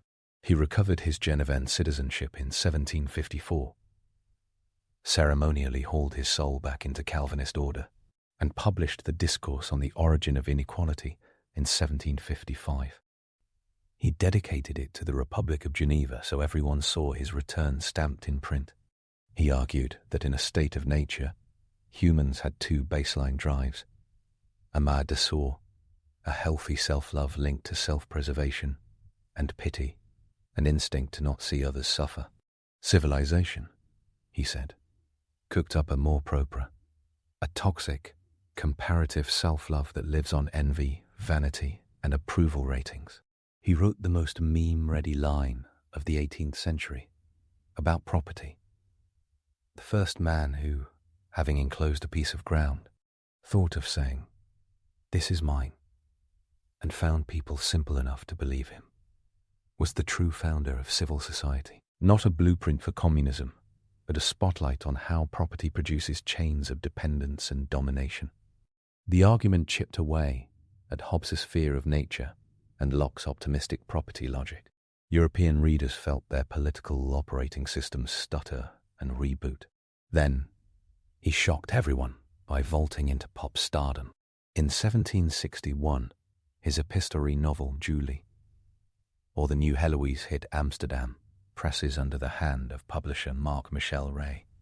The first print run, around 2,000 copies, vanished in days, and more runs followed. By 1800, there were over 70 editions in circulation. Readers wept, women fainted, young men tramped across Alps to see the sights in the book. The novel treated feeling as a kind of truth detector, not as something to be mocked in salons. He nailed the social culture beat that the philosophes often missed. The public had an appetite for sincerity and tears. He fed it on schedule. He took one breath and then, in 1762, fired off the two books that put government and education itself on the stand. The Social Contract appeared in April 1762, with the cocky signature J-J. Rousseau, citizen of Geneva, and the line that cracked like thunder. Man is born free, and everywhere he is in chains. He wrote that legitimate political authority rests only on a contract among equals, where each person gives themselves entirely to the whole, and sovereignty remains with the people. He built the famous distinction between the general will, volonté générée, aimed at the common good, and the will of all, volonté de tous, a mere sum of private desires. He warned that factions and partial associations distort the general will, and he insisted governments are delegates, not sovereigns, revocable and subordinate. He advocated small republics because scale kills civic life. He sketched a civil religion that binds citizens to the laws with simple, non-sectarian beliefs. He balanced liberty and community on a knife edge. He also wrote the most annually misunderstood sentence in political theory, that recalcitrant citizens might be forced to be free, by which he meant constrained to obey a law they set for themselves, as members of the sovereign, not dragged into a gulag as some future demagogues pretended. The sentence flagged a dangerous precipice even as it described a noble ridge. Later Jacobins would hike right over it. The other bomb dropped the same spring. Emile, or On Education, a 5-volume experiment masquerading as a story, told parents to stop turning kids into little courtiers. He opened with a scalpel. Everything is good as it leaves the hands of the author of things. Everything degenerates in the hands of man. He argued for negative education, meaning not stuffing a child with facts but removing obstacles so natural development can unfold. Infancy should center on the senses, not swaddling boards. Let arms and legs move freely. Childhood should mean stones, streams, carpentry, experiments, not rote Latin declensions. Adolescence brings reason and moral development. He told mothers to breastfeed instead of outsourcing it to wet nurses, a direct hit on 18th century upper-class practice. He had his pupil learn a manual trade, recommended daily walks, and staged carefully calibrated encounters with the world, so experience beats lectures. That Savoyard vicar in Bookhive delivered a creed of natural religion, deism, conscience, nature as revelation, and triggered church alarms. Calvinist Geneva, Catholic Paris, and every magistrate with a crucifix-shaped headache noticed. The reaction looked like sirens, converging. On the 9th of June 1762, the Parliament of Paris condemned Emile as impious, ordered it burned, and issued a warrant for Rousseau's arrest. He left the city that same day, with the speed of a man who had just read his own name in a police register. 10 days later, the small Council of Geneva condemned both Emile and the Social Contract. On 19 and the 20th of June, 1762, the works were burned by the public hangman. He had just written The Century's Manifesto and immediately became a fugitive from it. He zigzagged through Switzerland, Biverdon first, then to Neuchâtel, then a Prussian principality under the protection of Frederick the Great's governor, George Keith, at the village of Mortiers. In 1763 he started wearing an Armenian-style kaftan and fur cap, which he bought in Lausanne and defended, gleefully, in the Confessions as practical for someone with urinary issues and a hatred of tight breeches, then strolled around like an 18th century streetwear disruptor. He declared, "I adopt the Armenian dress," then strolled around like an 18th century streetwear disruptor. He wrote letters, written from the mountain, 1764, to defend himself against Geneva's authorities and to argue for civil liberty over clerical meddling. Voltaire, who had kept a wary eye on him since their tart exchange over the 1755 Lisbon earthquake poem, now roasted him with the skill of a professional chef. The neighbours bought rocks. On the 6th of September, 1765, after months of gossip and clerical agitation, villagers in Motiers stoned his house. He fled to the Île Saint-Pierre on Lake Bienne for a few glorious weeks of botany and lake air that he described later with the prose of a man falling in love with silence. Then Bernese authorities expelled him again. The man who told Europe to love virtue without embellishment now depended for lodging on monarchs and magistrates. He took the help because he preferred liberty to martyrdom, then wrote about it because he preferred confession to silence. Enter David Hume.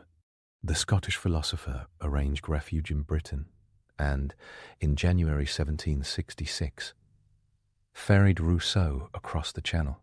The trip looked like a meeting of two hemispheres. London society sniffed scandal and flocked to see the political meteor. Hume arranged a royal pension. Rousseau recoiled because royal money felt like a leash.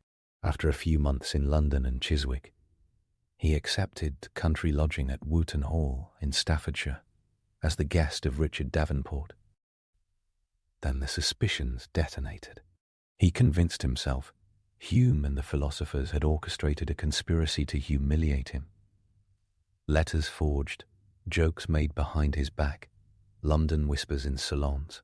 Hume felt slandered and fought back in public. He published a dossier, his exposé succinct de la contestation, in 1766, defending himself with letters, timelines, and wounded pride. Two philosophers, two tempers, one meltdown that still looks like a commentary on intellectual friendship under pressure. The diagnosis from distance is unflattering and human. Rousseau's paranoia got loud under stress. Hume's patience got thin under accusation. No one comes out of the episode looking graceful. By May 1767, Rousseau slipped back to France incognito, aided by friends in the bureaucracy. His guardian angel inside the French censorship office, Crétin-Guillaume, de Lamoignon, de Malesherbes, had already risked his position to protect him in 1762, meeting him in hiding and shuffling drafts through loopholes. That bureaucratic friendship later got Malesherbes executed by the revolution he half-midwifed, because the century has a taste for literary irony and guillotines. In 1768, Rousseau married Thérèse Levasseur at Bourgogne. The 30th of August, 1768, legalizing a partnership that had defied bourgeois paperwork for 2 decades. He returned to Paris in 1770 with permission to live quietly. The city got the opposite of quiet. He staged public readings of his confessions at private houses. He put his teenage misdeeds, erotic embarrassments, social humiliations, and petty lies in the ear canals of aristocrats who had never heard anyone talk like that about themselves. After a few sessions, the police shut it down in 1771. He kept writing anyway. He supported himself, as he had vowed in the Confessions, as a copyist of music, bent-over staffs, neat handwriting, small payments, pride intact. He published the Dictionnaire de Musique in 1767, burying hatchets among definitions and footnotes. He wore the Armenian kaftan like a walking critique of Parisian fashion, complete with pockets big enough to smuggle a modest library. He herborized with a basket over his arm. He sent botany letters to friends and composed the reveries of the solitary walker in the last 2 years of his life. A series of 10 meandering walks that read like voiceover over a montage of leaves, streams, and sudden sadness. In October 1770, a huge dog knocked him over near the Barrière de Ménilmontant. He recorded the concussion-like calm he felt lying on the ground, the world suddenly simple. The moment foreshadows an ending that feels airbrushed and real at once. He died the 2nd of July, 1778, at Ermendenville, on the estate of the Marquis de Girard. 2 days after a morning walk and a breakfast with Thérèse. Official accounts said apoplexy, a stroke. Gossip offered suicide. Historians resist the gossip because the paperwork says stroke, because a man exhausted by notoriety and travel can die of unromantic causes, and because myths grab easy edges when the truth turns quiet. He was buried under poplars on a small island in the park. 16 years later, on the 11th of October 1794, during the high heat of the revolution that mistook itself for an endpoint, his remains were transferred to the Panthéon in Paris. Torchlit processions, speeches, music. Voltaire had been moved in 1791. Enemies in life, neighbours in the secular temple. The century got the roommates it deserved. The ideas that sent him into exile kept working the room. The social contract gave 1789 a vocabulary for sovereignty it did not have before. Popular sovereignty moved from book to constitution. The 1791 French Constitution lodged sovereignty in the nation. The 1793 Jacobin Constitution played with direct democracy and virtue language under Robespierre, who practically rehearsed Rousseau's civil religion in a festival of the Supreme Being. In June 1794, none of that means Rousseau wrote the Terror.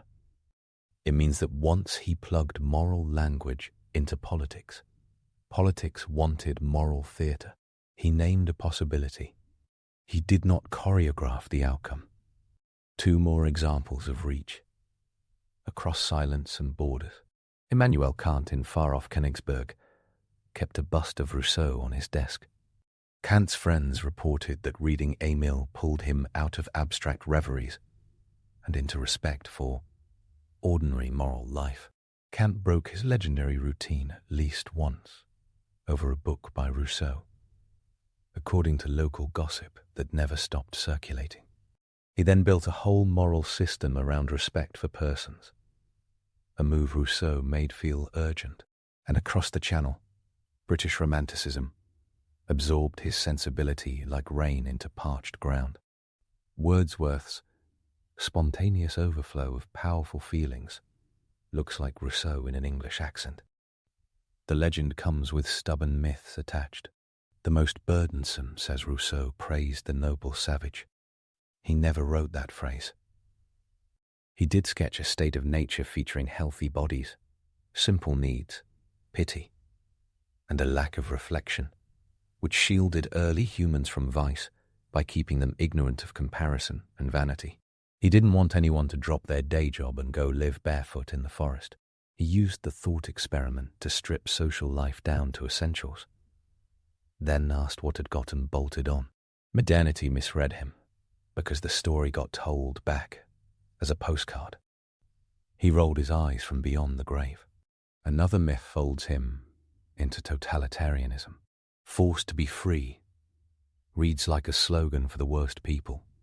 In Book I, Chapter 7 of the Social Contract, he wrestles with what happens when a citizen refuses to obey a law they had a hand in making through a general will that aims at the common good. In his scheme, Free means obeying self-given law as a member of a sovereign people, rather than bending to private appetites or external domination. Coercion under law, directed at the general good, can return someone to the terms of freedom they accepted in the contract. The line aches for abuse because every tyrant thinks they embody the general good. Rousseau knew that and proposed several guardrails: small republics, civic education, avoidance of factions, rotating magistrates, civic religion with minimal dogmas. He also half believed virtue could be taught into any polity if citizens and laws lined up perfectly, which put him on a cliff's edge he did not always see. One more myth says he launched socialism. He did not. He abhorred great inequalities and traced their origins to property and dependence. But he recognized property as central to civil society and even to liberty, provided it sat under law. In the social contract, he declared the right to property conventional and limited. In the discourse on inequality, he anatomized how property changes human drives. Spin-offs of those points later fed socialists. Rousseau sent water down a channel. Marx widened into a river. The content of Emile likewise earned distortion and fierce admiration. He told parents to watch children, not words. He replaced tutors who bludgeoned minds with guides who arranged environments. He moved learning outdoors.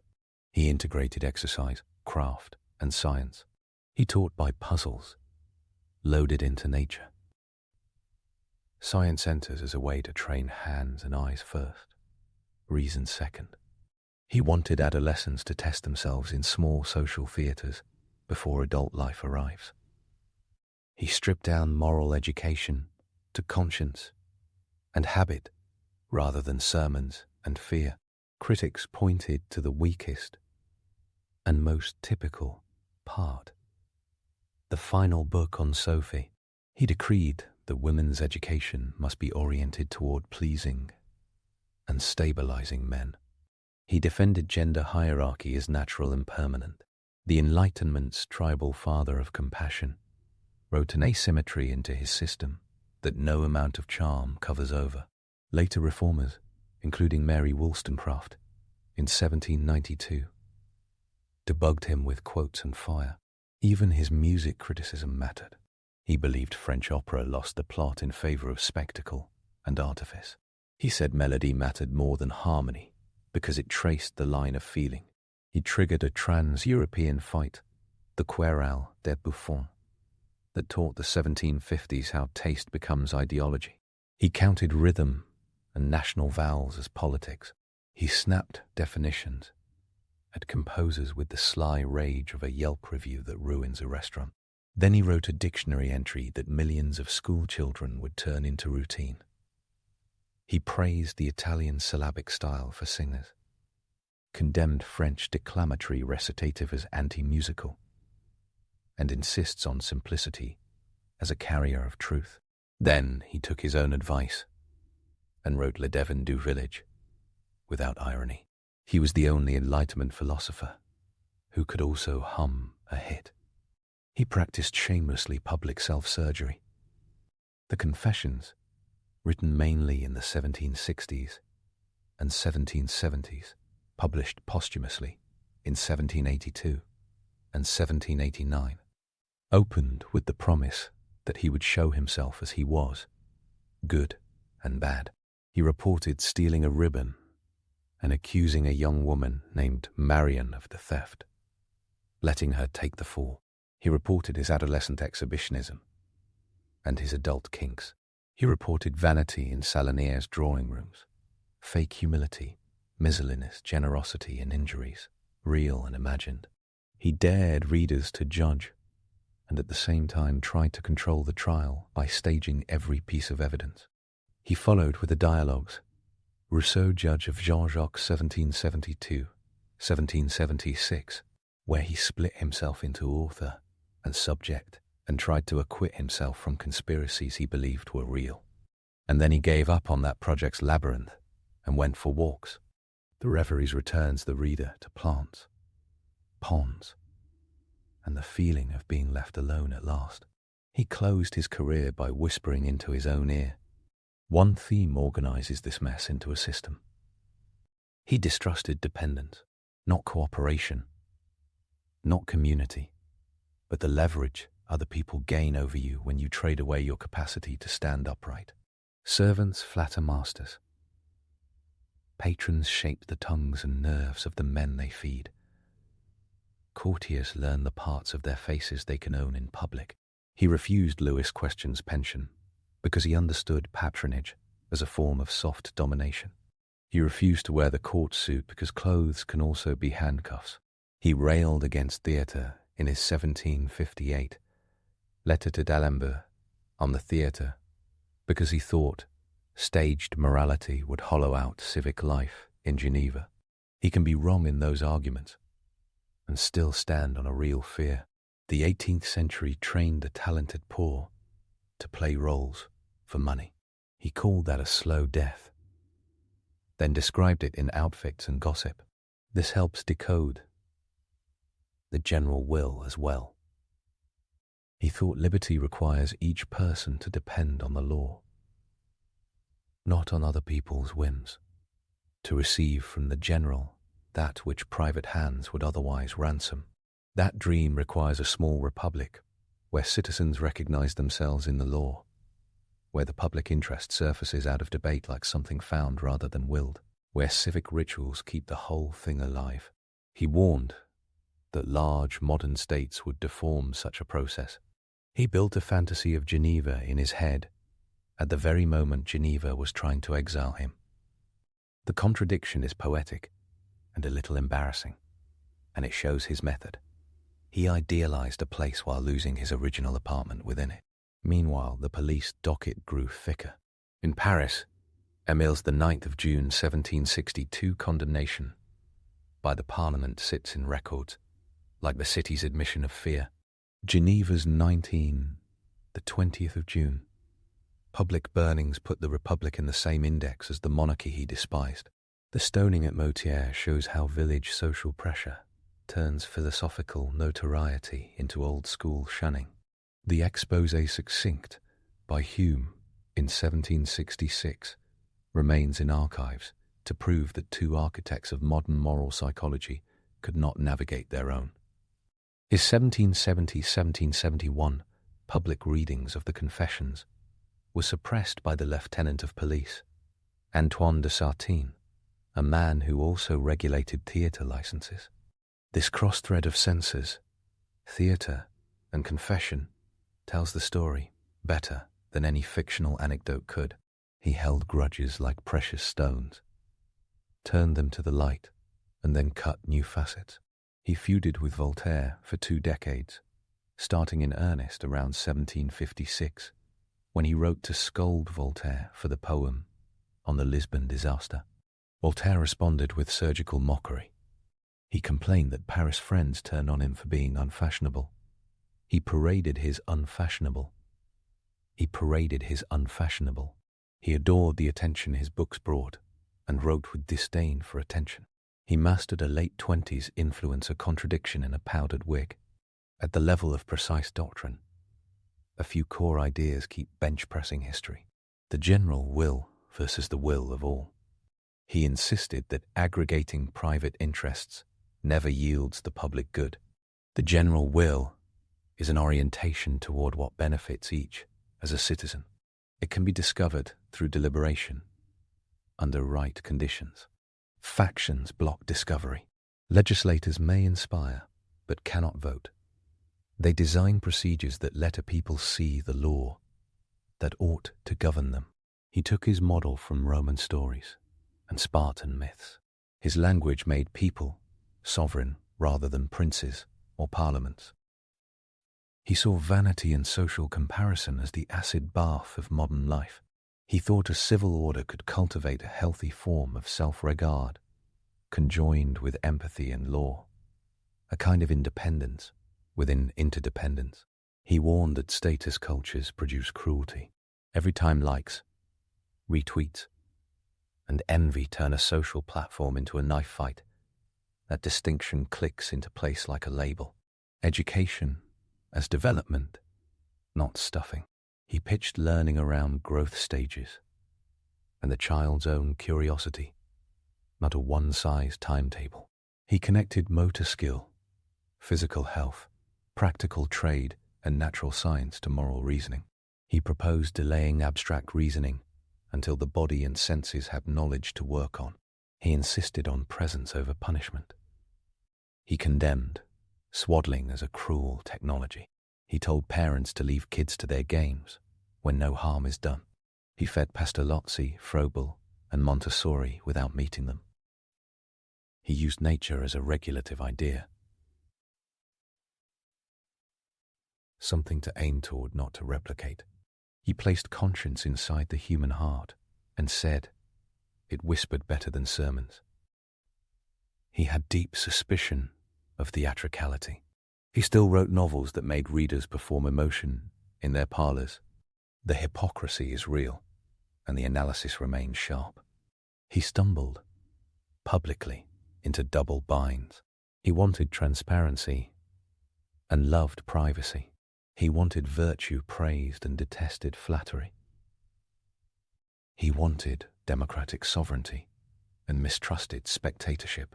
He dictated a blueprint for small republics and lived in capitals. He wrote a parenting manual and refused paternity.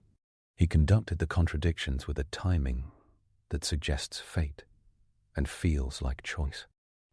The odd facts keep adding flavors.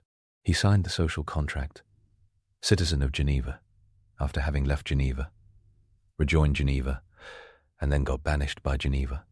He wore an Armenian kaftan in 1763 because it was comfortable for someone with urinary retention and kidney stones, and then turned the outfit into a manifesto by walking Paris in it. Decades later, caricaturists drew him as a peasant sage in baggy robes, minus the actual medical footnote. He composed a hit opera, beloved by Louis Quatorze, refused the pension, and then told France that opera was corrupting in principle when installed in Republican Geneva. He won a culture war and then resigned from the spoils. He was stoned out of a village that was itself under Prussian rule while arguing for freedom from foreign domination. The geopolitics of irony kept pace.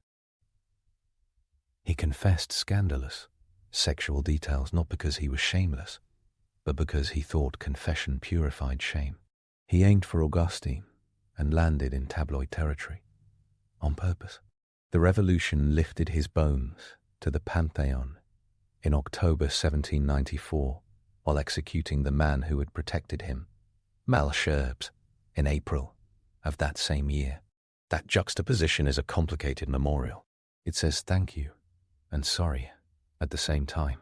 His ideas became revolutionary, commonplaces, sovereignty of the people, suspicion of factions, civic festivals as glue, education as state business, suspicion of luxury as moral solvent. The worst men in 1793, 1794, believed they were enacting his virtue. The best tried to temper that virtue with law. He had written that perfect execution matters more than perfect design, because laws only work if the people care about them. The revolution demonstrated how hard it is to teach caring without making zealotry a job. As a lens on today, he is still uncomfortable, which is why he hasn't left. The faith in process over pomp feels fresh every time a new technology claims to be progress. The critique of comparison ravages every time a metric takes over human worth.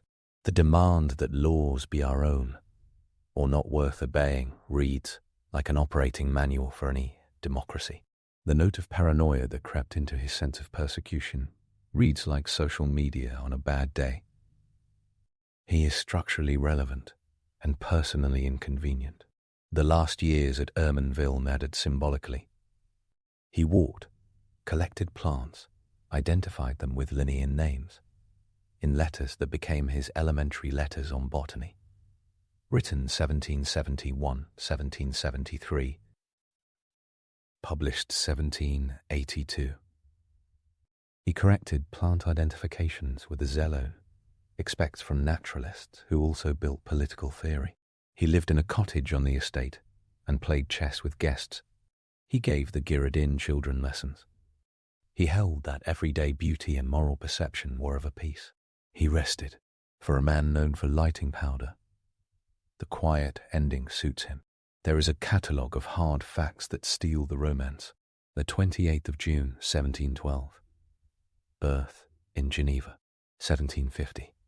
Dijon Prize for the Discourse on the Arts and Sciences, 1752. Opera Le Devin du Village performed at Fontainebleau. He refused the royal pension. 1754. Readmission to Geneva citizenship. 1755. Discourse on Inequality published. Myth of Noble Savage, still not written by him. 1761. Julie, or the New Heloise explodes. First run around 2,000 copies gone in days. Dozens of editions within a generation. April 1760. 2. The Social Contract published in Amsterdam. Man is born free, enters the bloodstream. The 9th of June 1762.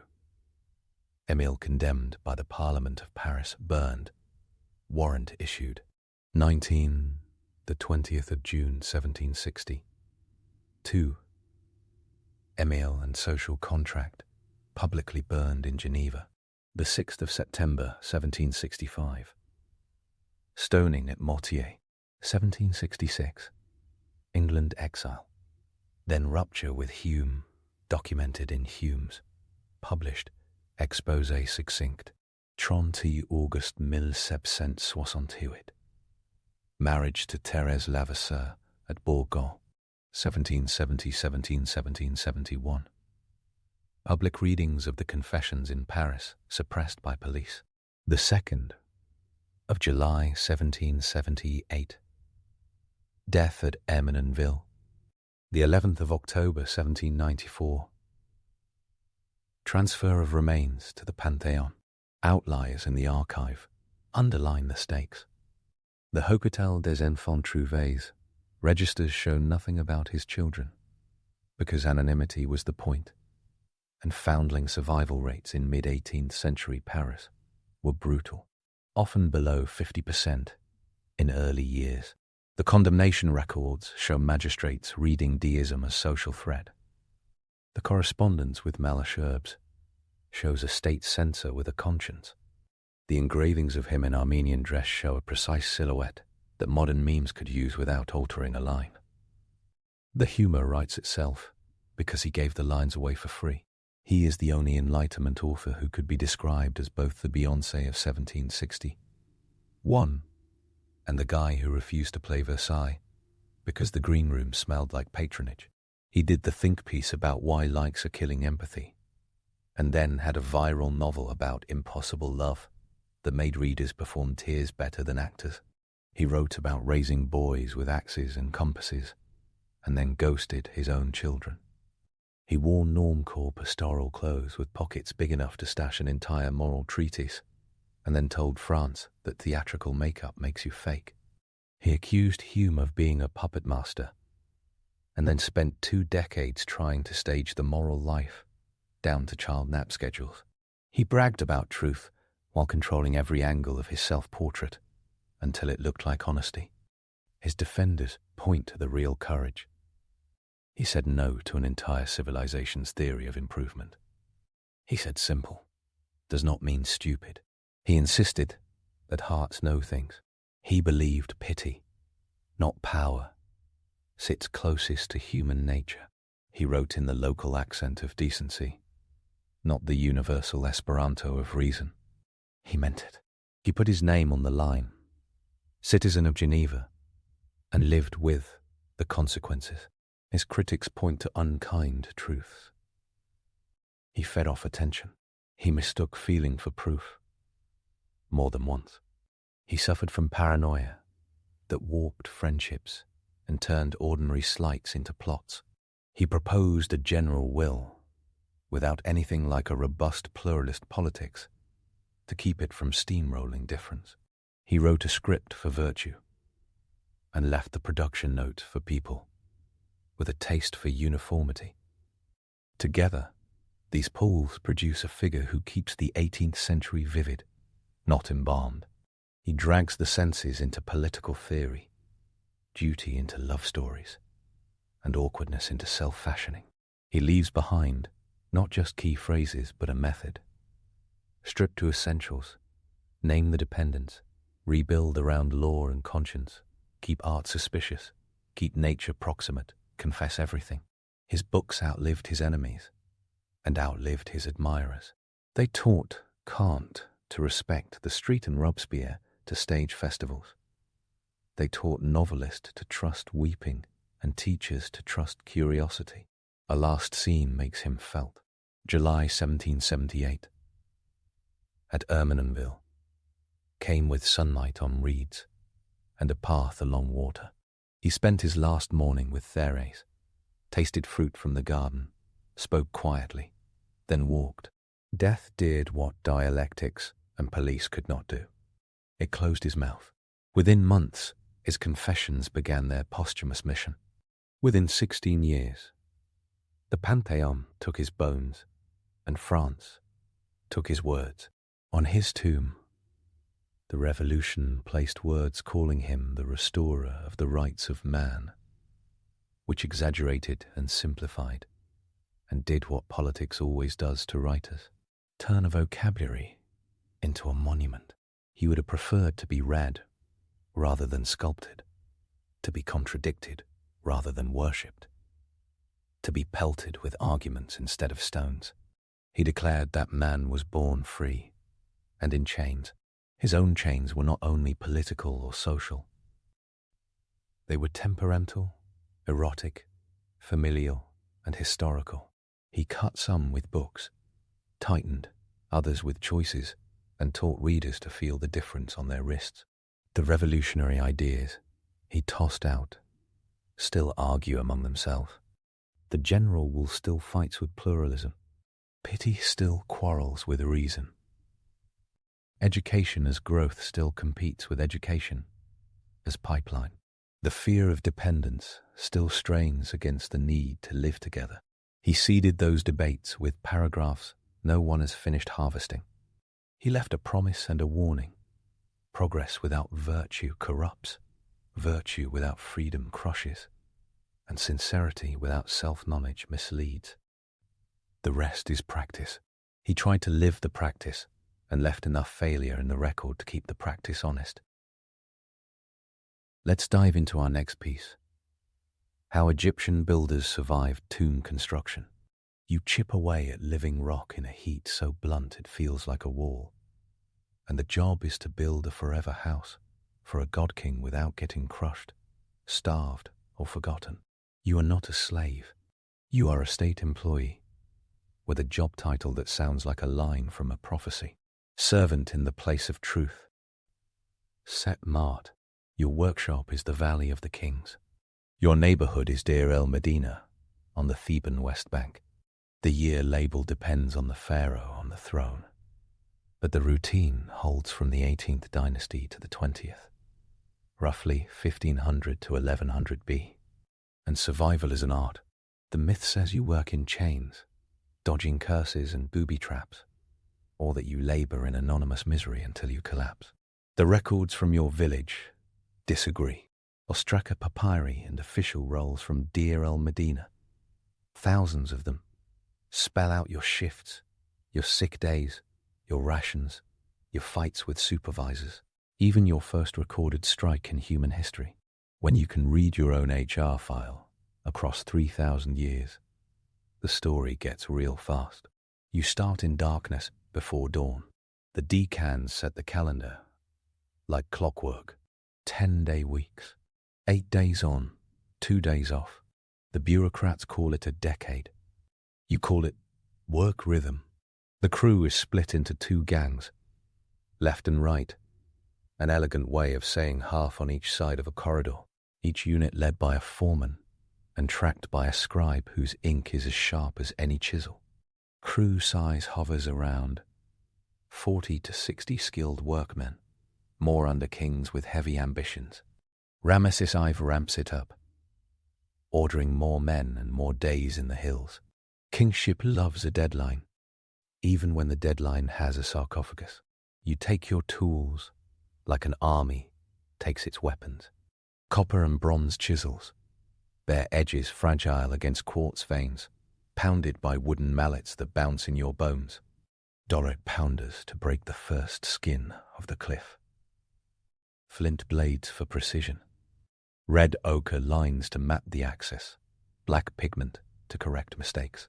Plumb bobs. Squares, cord with knots for measuring and leveling. Lamps with fat and oil. And flax wicks, so tiny you can see your breath fog the flame in a corridor with no air. The walls twitch with laid-out gods. Columns of hieroglyphs, grids for proportions. The draftsmen line out Osiris and the Book of the Gates and the Book of what? And you carve like your hands know the stories better than your mouth. Survival starts at the village gates. Dear El Medina sits in a wadi, a small walled community built for secrecy, control and convenience. Your commute from house to valley takes you along the ridges behind Thebes, high above fields and river. The walls of the village hold about 100 modest houses at peak, maybe more, the number shifting as families grow and collapse. A room with a low bench that doubles as a bed. A stair to a roof terrace, where you sleep on hot nights, because stone remembers heat. Jars of water sweating under linen covers. Bread ovens that blur every surface in flour and ash. A household shrine with Amenhotep I and Ahmose Nefertari, your patron king and queen, now divine guardians of your craft. The names echo on lintels and ostraca. This community worships the people who created it. Food and wages keep you alive and loyal. Your pay comes in kind, in sacks of grain and jars of beer and oil, measured by scribes who love their decimals in heck and car more than any modern spreadsheet. A typical monthly wage in the Ramesside period lands around the same figure again and again in the records.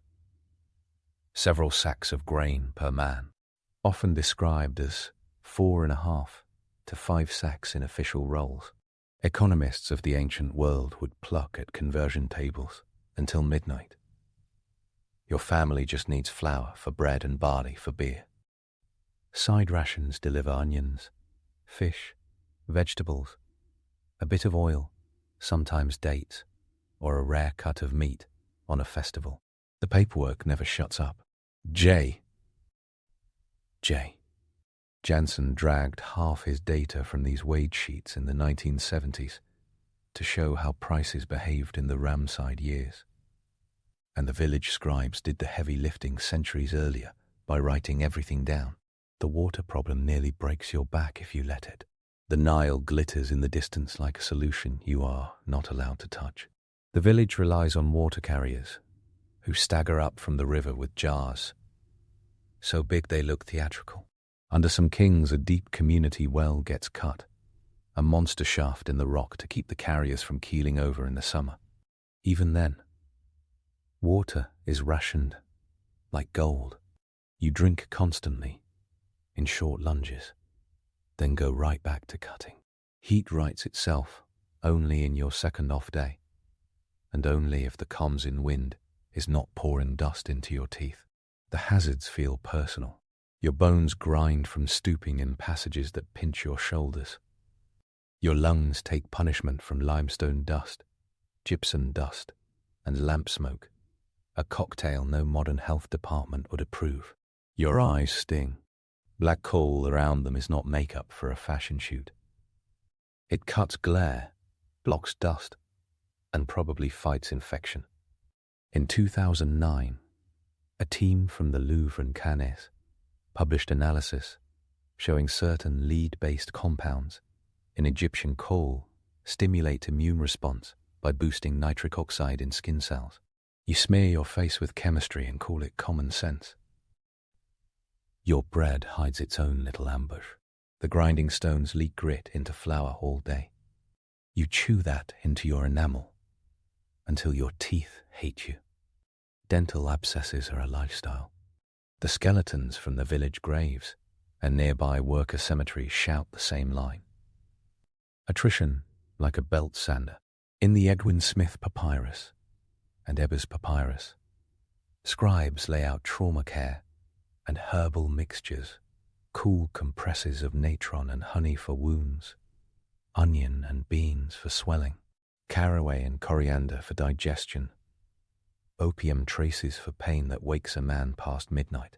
The doctor in the village is called Sono and moves between houses with a kit, more practical than magical, even though both are tools. Honey is antibacterial by virtue of being toxic to microbes and delicious to humans. Natron dries and disinfects. Beer sterilizes water enough to live. When things break inside you, people notice. The journals of the necropolis, the daybooks written by the scribes of Deir el Medina, log absence with a level of detail that would make a modern AR desk blush. Sick. Bitten by a scorpion. Brewing beer. Making an offering. Mother ill. Wife in labor. Attending a funeral.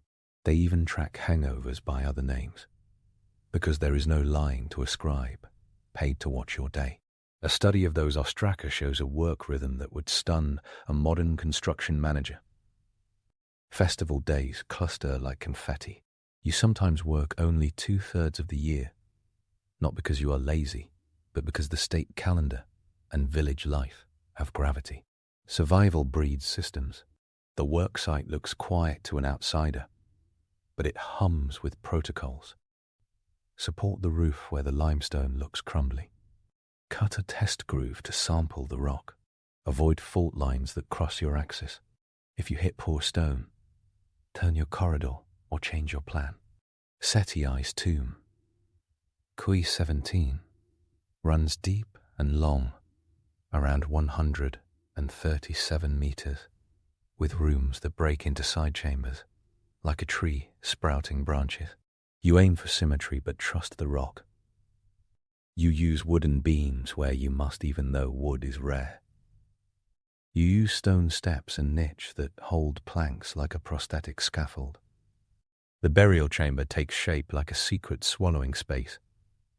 Then you line it and plaster it and smooth it and paint it until it looks clean enough for eternity. Fire is not your friend inside the mountain. Sometimes you will use heat to crack stone at a surface quarry. In the interior of a tomb, you avoid flame beyond your lamps, because smoke drinks your air. Ventilation is just a fancy word for survival, and every chiseled stair and shaft and doorway helps.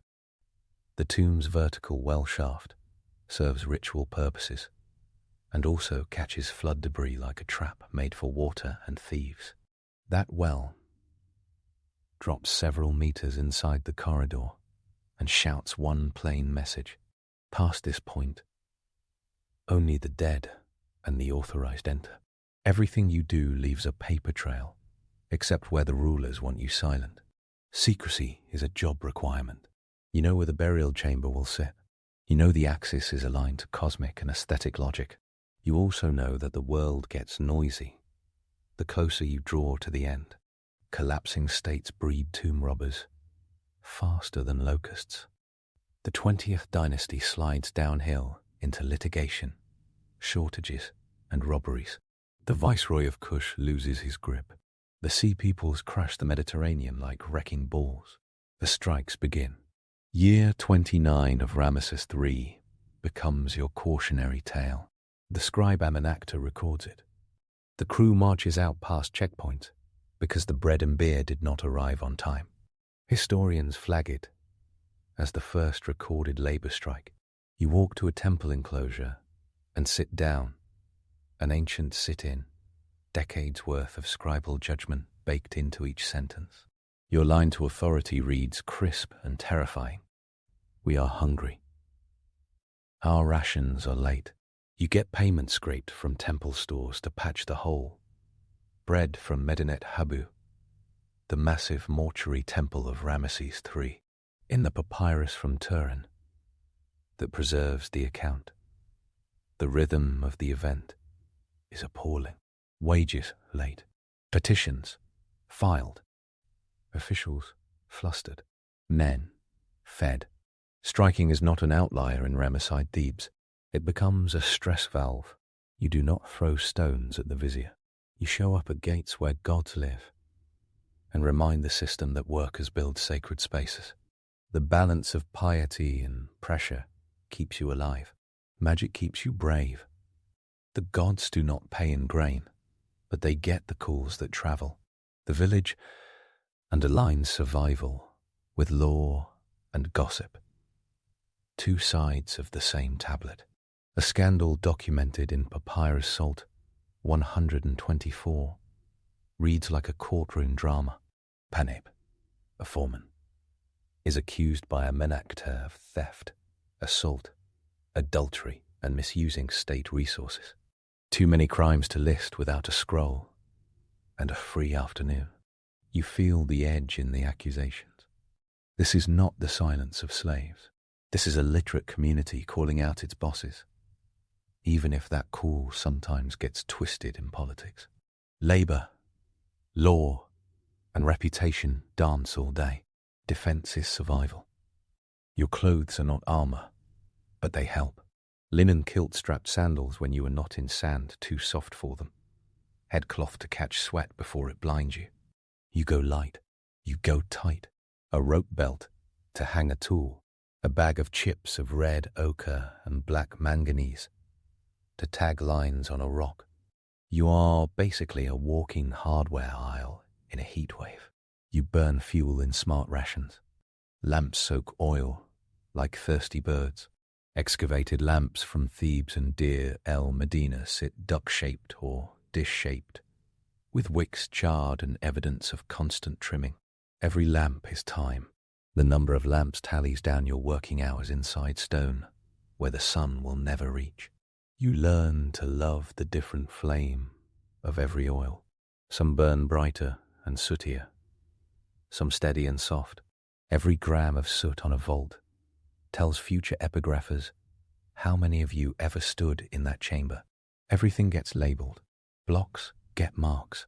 Doorways get molded seals. Names slide onto the ceiling clay as jackals over 9 bows. The classic necropolis stamp, squashing the idea that anyone passes without permission. Once a pharaoh is in, the corridors get filled, blocked, plastered, painted with false doors, or disguised by rubble to confuse thieves and spirits. The idea that you lay out spike-filled pits and spring-loaded arrows belongs to a modern mind. Raised on pulp novels, the ancients went for blocking and obliteration. The only trap that works forever in a desert is actual rock. Your hands do not heal well without help, and help exists. Linen, strips clean and ready, honey on cuts, natron for drying, copper salts for infection, plant resins to seal. The Ebers papyrus reads like your grandmother's law, with a physician's spine. You monitor fractures and sprains with splints and bandages, as laid down in the Edwin Smith treatise, which coolly ranks injuries by whether you can treat them. You pass on the worst of them to the gods. You are tough but not foolish. Under the skin, your skeleton will show exactly what you did for a living. Osteoarthritis in hips and shoulders, spines compressed at the lumbar vertebrae, old fractures healed crooked, where a boss said time was money. Teeth ground flat by bread, stoned with grit. There is a softer side to survival that never makes an epic. Community mutters around, shared ovens and beer jars, board games like Senet and Mehen, roll time out in the evening. Songs and tales curve through the streets. Your children learn to read better than most Egyptians because literacy is a basic tool in a place where the scribe decides if you were sick or lazy. Ostraka carry love poems, letters, jokes, calculations, art sketches, reheated spells. Dear El Medina leaves a paper blizzard for the future, and every crumb proves that ordinary life is the best trick for outrunning danger. You trust the funerary industry like a company man who knows his product. You are building a tunnel to eternity, and you expect to use the highway yourself. When a royal tomb is done, when the last pigment dries, and the last copper chisel is worn down to uselessness, when the sarcophagus is in, and the shawabtis are lined like 1,000 tiny interns ready to work for their boss in the afterlife, the burial happens in a compressed ceremony, with the speed of a state process that cannot afford delays. Then the crew goes home and returns to scratch in another wardie for the next king who wants forever in stone. In your own lifetime, you decorate your small family tomb with color and scripture of the underworld. The tomb of Senjem, 2-1. Discovered intact in 1886, says your quiet truth in bold paint. The laborers who built the tombs of kings believed as hard as any print and made their own eternal lives look comfortable. You carry an Eid in your head, even if no papyrus prints it. You are not an anonymous mass. The necropolis records list the names of workmen and scribes and foremen across generations, because this job passes from father to son, uncle to nephew, name to name. The line reads like a family tree. Men called Ka, Kenherkeps, Sheth, Amenacht, Peneb, Neferhotep, Pashu. Literate households stack papyri in jars, like time capsules in courtyards. One stash of texts in the house of Kenherkepsef includes everything from legal complaints to schoolboy copy exercises to copies of literary texts like the Tale of Sinoi, plus notes on oracles. The modern joke writes itself. You bring work home. You keep copies of your grievances in your kitchen. The microclimate of the Valley of the Kings is another survival textbook. The cliffs form a horseshoe around the wadi, a shape that churns hot wind and dust. Flash floods cut gullies like knives. Many tombs filled up with debris and silt. Long after you were dust, tomb robbers sometimes died of bad luck and water more often than curses. When Howard Carter's team broke into KV 62 in 1922, Tutankhamun's tomb, what kept it preserved was flooding and geology and the stupid luck of a builder's hut roof that hid a stair cut in the wardy floor. Survival writes irony in stone. You adjust your methods across centuries as rulers change tastes and gods switch places in the national playlist. Tutmose I and his architects start the game by choosing a hidden valley instead of a big pyramidal billboard. Amenhotep II and Tutmos III combine severe architecture with cutting corridors deep. Seti I and Ramesses II go big on size and decoration. Ramesses III, your eternal manager, with a fortress for a temple at Medinet Habu, tries to hold the center while the empire shakes. Ramesses I pushes to accelerate. Ramesses I watches the center fall apart into warlord regions. Through all of it, your chisels steady the line. You survive by knowledge, as much as muscle. You know how to pick a place in the mountain that will not shift. You know how to lay out an axis that suits the theology of sun and death at once. You know how to seal a corridor in ways that will not scream where to break in. You know how to go slowest when speed is demanded. Because in the Valley of the Kings, nothing delays a job longer than a roof collapse. You know how to handle paint and plaster for months without poisoning yourself. Gypsum dust fills your breath and cracks your skin. You learn what oils on your hands do to pigments, and you wash like a priest when you are in the painting phase. The painters are the last on a job and the first to get blamed when a scene peels. You fight the urge to scratch your nose on a day with wet blue pigment because you do not want to stencil a thumbprint into eternity. Your body language inside a tomb shifts, depending on the room. Storage annexes get the skinny hustle. Pillared halls turn your steps into echoes with weight. And there is no running in a room where every edge can break you. The burial chamber is a place where you never raise your voice. Even as a builder, you are a guest. Survival has etiquette. One bad shout in a place designed for silence feels like a hairline crack in luck. You live inside a bureaucracy that would make an accountant weep. Tears of joy. The vizier oversees the entire enterprise of tomb building. Under him, the overseer of works, the chief of the necropolis, the scribes, the foreman, Medjay police guard approaches. Not as desert raiders, but as state marshals. You get checked by name at way stations when you leave Deir el Medina for the valley. The scribe notes who arrives early and who sneaks off for a nap behind a boulder. A security seal breaks, and the scribe appears like a god of small disasters. This machine is neurotic on purpose, because the institution only works if what you know does not travel home to your cousin who drinks with a fence. Your holidays run on the big Theban religious calendar, so survival includes pageantry.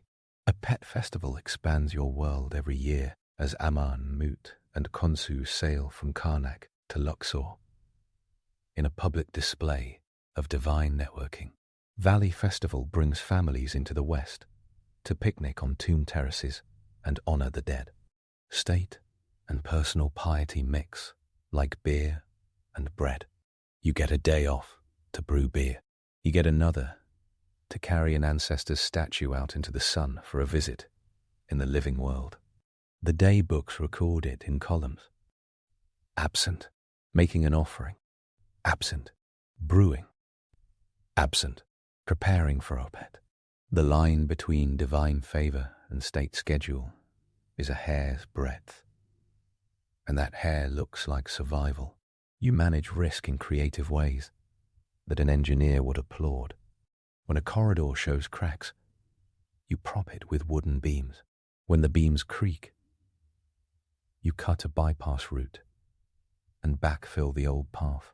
When the limestone shells flake because of fossil shells in the bed, you plaster thicker or burnish harder to make the paint hold. Ancient paint recipes read like a workshop course. Orpiment and realgar for yellow and orange, both arsenic sulfides that glow like sunlight and carry their own hazards. Egyptian blue, your engineered pigment, a copper calcium silicate made by cooking quartz, copper, lime, and natron at high heat. That blue lasts for millennia and looks fresh when modern museum lights hit it. Malachite for green, soot and manganese for black, gypsum and chalk for white, hematite and red ochre for red. The way you make paint respects your lungs more than modern industrial paint-making processes did 2 centuries ago. You grind in small batches. You keep the dust damp when you can. You wash your tools. Your wages say something about macroeconomics. In the later 20th dynasty, inflation hits hard. Grain prices wobble. Side payments and tips for special jobs become normal. Jansen's numbers show rising commodity prices as central authority weakens, and your rations arrive thinner and less predictable. Strikes cluster in that period, with the famous Year 29 incident and follow-ups. Pay sometimes reappears as emergency distributions from temple stockpiles. Each event shows how the religious economy is also the civil emergency reserve. Your survival depends on the idea that the gods will feed their builders when the palace hesitates. You do not live forever, but your stuff tries. Personal letters survive on limestone chips. One ostracon records an absence for scorpion sting. Another tallies days off for childbirth, which is not a note from you, but your wife's survival strategy. Women in the village run households and trades, mediate conflicts, and appear in court documents as litigants and property owners. Torre and Bez grin from protective amulets on belly and cradle. Magic and midwifery and medicine work together with scary efficiency. The Kahan gynecological papyrus documents tests and treatments with a deadpan tone that spares no illusions about risk. The daily walk to the valley teaches you topography like a mapmaker. Paths twist behind cliffs, so lookouts can watch both village and valley. Checkpoints mark the high saddles. The guardians on those stations are more bored than heroic. And that is a good thing. Boredom in security is a luxury you want. It means no thieves today. It means no bad rumor. It means you return to your house at sunset with a spine that still works. Your connection to the kings you serve is not distant. Sometimes a king visits to inspect. When he does, your behavior is reduced to ceremonial minimum. Tools down. Eyes down. Vizier handles the talking. Kingship moves like a weather system through a puppet stage of officials. The real pressure comes from the calendar and the tomb design. A death puts the crew into overdrive. A long reign lets you carve like artists and plan like architects. Seti died in year 11, not a long reign. And yet his tomb is a marvel because planning started early and the workforce could focus. Ramesses II died in year 67, outliving everyone including Stone. Your crew under him probably watched plans change more than once. The Valley of the Kings is not the only worksite in your life. You also contribute to the Valley of the Queens, to private tombs in Thebes, to temples at Karnak, Luxor, and Medinet Habu. The skills travel. The best carvers slide between royal and private commissions, depending on who is paying today and who is desperate. When private work flares, your off days shrink. When the state needs every hand, private commissions dry. Your survival acclimates to the state's mood swings. A myth keeps trying to wander in from another century and another location and put chains on your wrists. Slaves built Egyptian monuments is the line that refuses to die. The evidence from your village slaps that story down with the steady hand of thousands of documents. You live in state housing with wages and rations. You strike when food is late. You take the vizier to task through letters. Slaves do not negotiate. Slaves do not produce the densest set of administrative texts from any ancient labor community. Your life is hard beyond modern comprehension. That says nothing about slavery. It says everything about a Bronze Age state, pouring its brain and spine into stone. You practice small life hacks to shave down risk. You moisten dust before sweeping, so it does not leap for your lungs. You use a leather hand wrap when chisels get too short to hold without slicing your palm. You store tools where mice cannot reach and chew rawhide bindings. You mentor your juniors on exactly how to lift dolerite pounders without turning tendons into rope.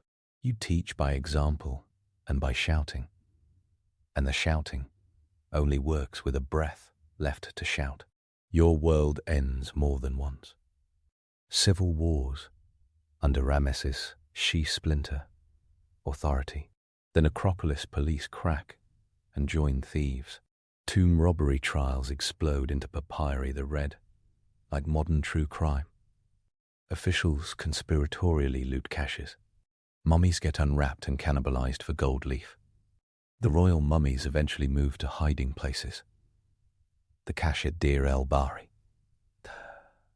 320, and Amenhotep II's tomb, K5.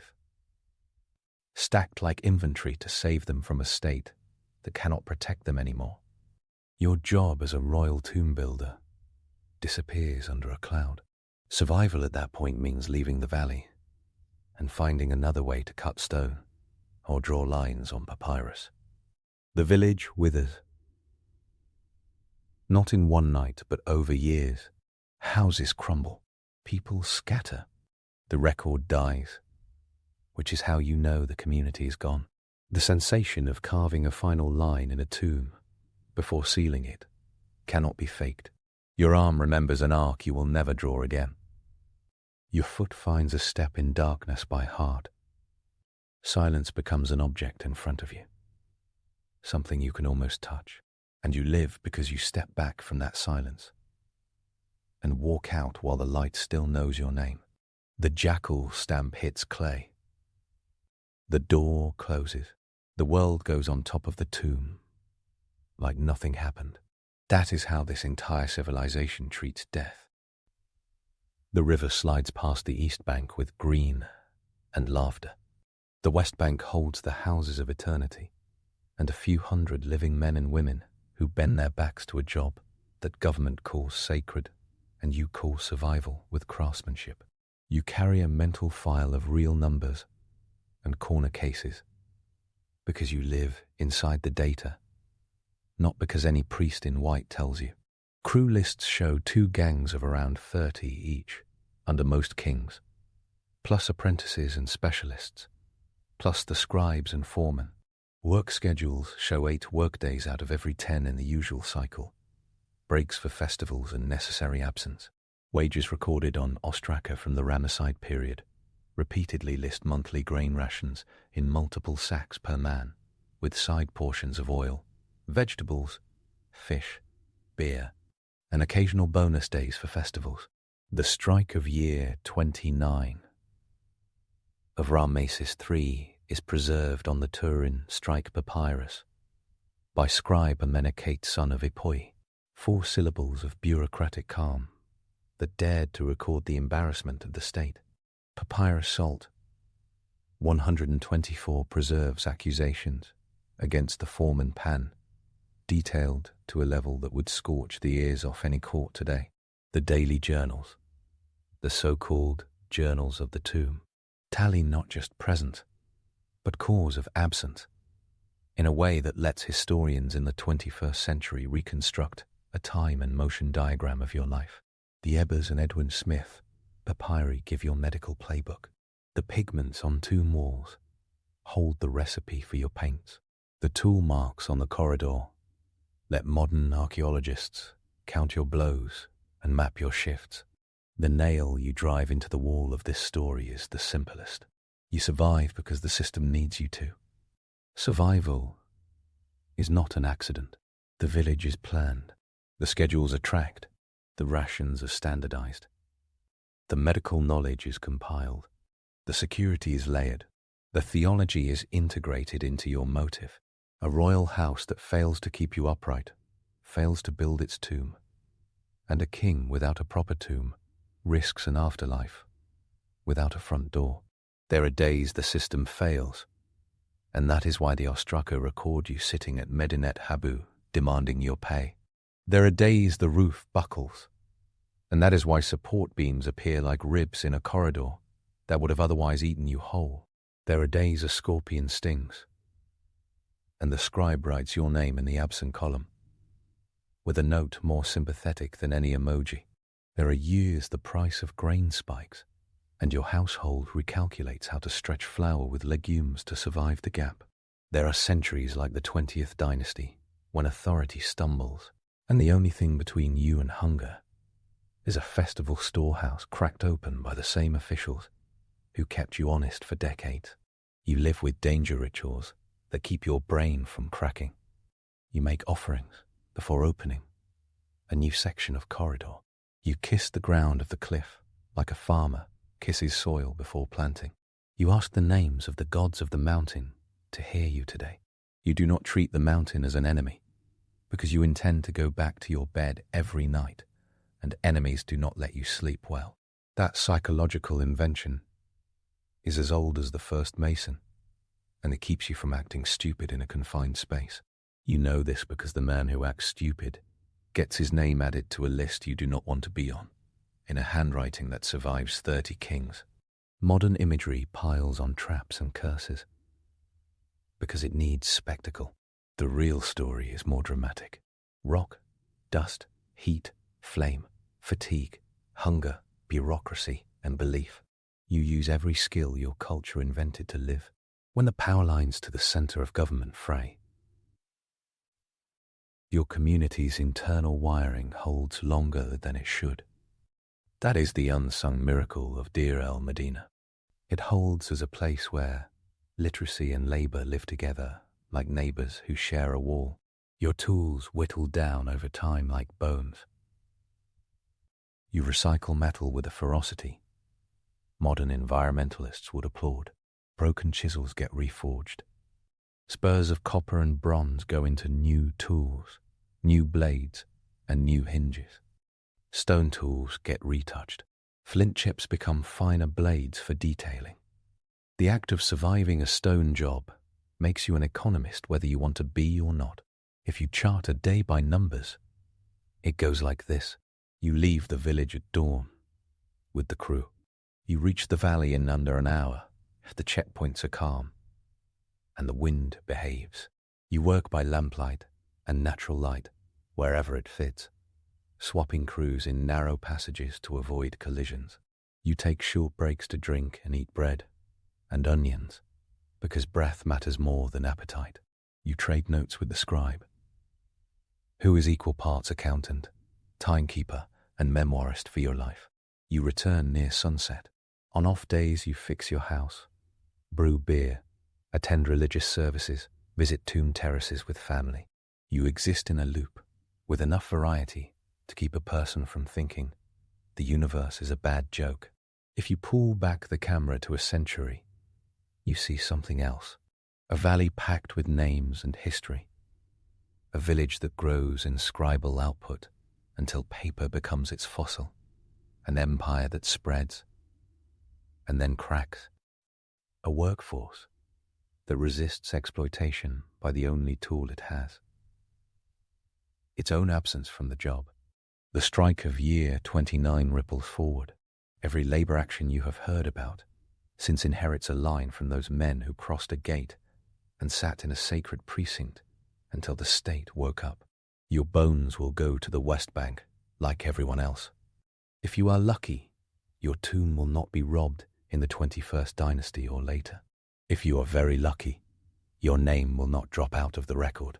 If you are extremely lucky, some archaeologist will brush your wall painting in 1886 or 1922 or 2000, say your name out loud. Survival bends time like that. A workman's name, surviving in a museum label, 3,000 years after he called in sick with a scorpion sting, is a kind of immortality the official theology did not bother to write down. The concrete things that held you together are not romantic, but they work. Organized shifts, regular pay, recorded sick days, acceptable work, stoppages when rations are late, practical medicine, safety improvisations, a culture that treats stonework as a holy craft and pays attention accordingly. Guards with boring jobs, a scribal class that thinks of a chisel as an item in a ledger rather than a magical object carved by elves. A religious calendar that gives you rest and ritual. A community that knows every face. You survive because you live in a system that knew how to protect its specialists. That is the headline. You leave the mountain at the end of a decade of days with a shirt full of dust and a throat that tastes like a lamp wick. The sun flattens on the cliffs. The Theban hills look like the bones of gods thrown in a giant's backyard. You walk back to a house where someone has set a jar of beer to cool in a draught of evening air. You drink without talking first. You remember to drink slowly, even now. Every gulp is funded by the days you marched to a temple when the beer did not come. Every mouthful is backed by a god's ledger and a scribe's ink. In the end, the miracle is not that you carved a rainbow of gods into a hallway where no sunlight would ever land. The miracle is that you did it for decades without dying in there. That stability is the real drama. Painters paint themselves into corners all the time. In legends. In Deir el-Medina, it is the carve-out from chaos that stands out. The place where ordinary lives and stonework intersect produced something modern people can still enter and feel in their bones. Walk the corridor of Setiai with a guide and feel it. Deeper than 100 meters into a mountain, under a sky that once bled bronze sunlight, you feel hands in the walls. Your survival shadow is still there. On a bench outside, a man named Senjem once sat in the heat like you did and watched his children play. He built for kings.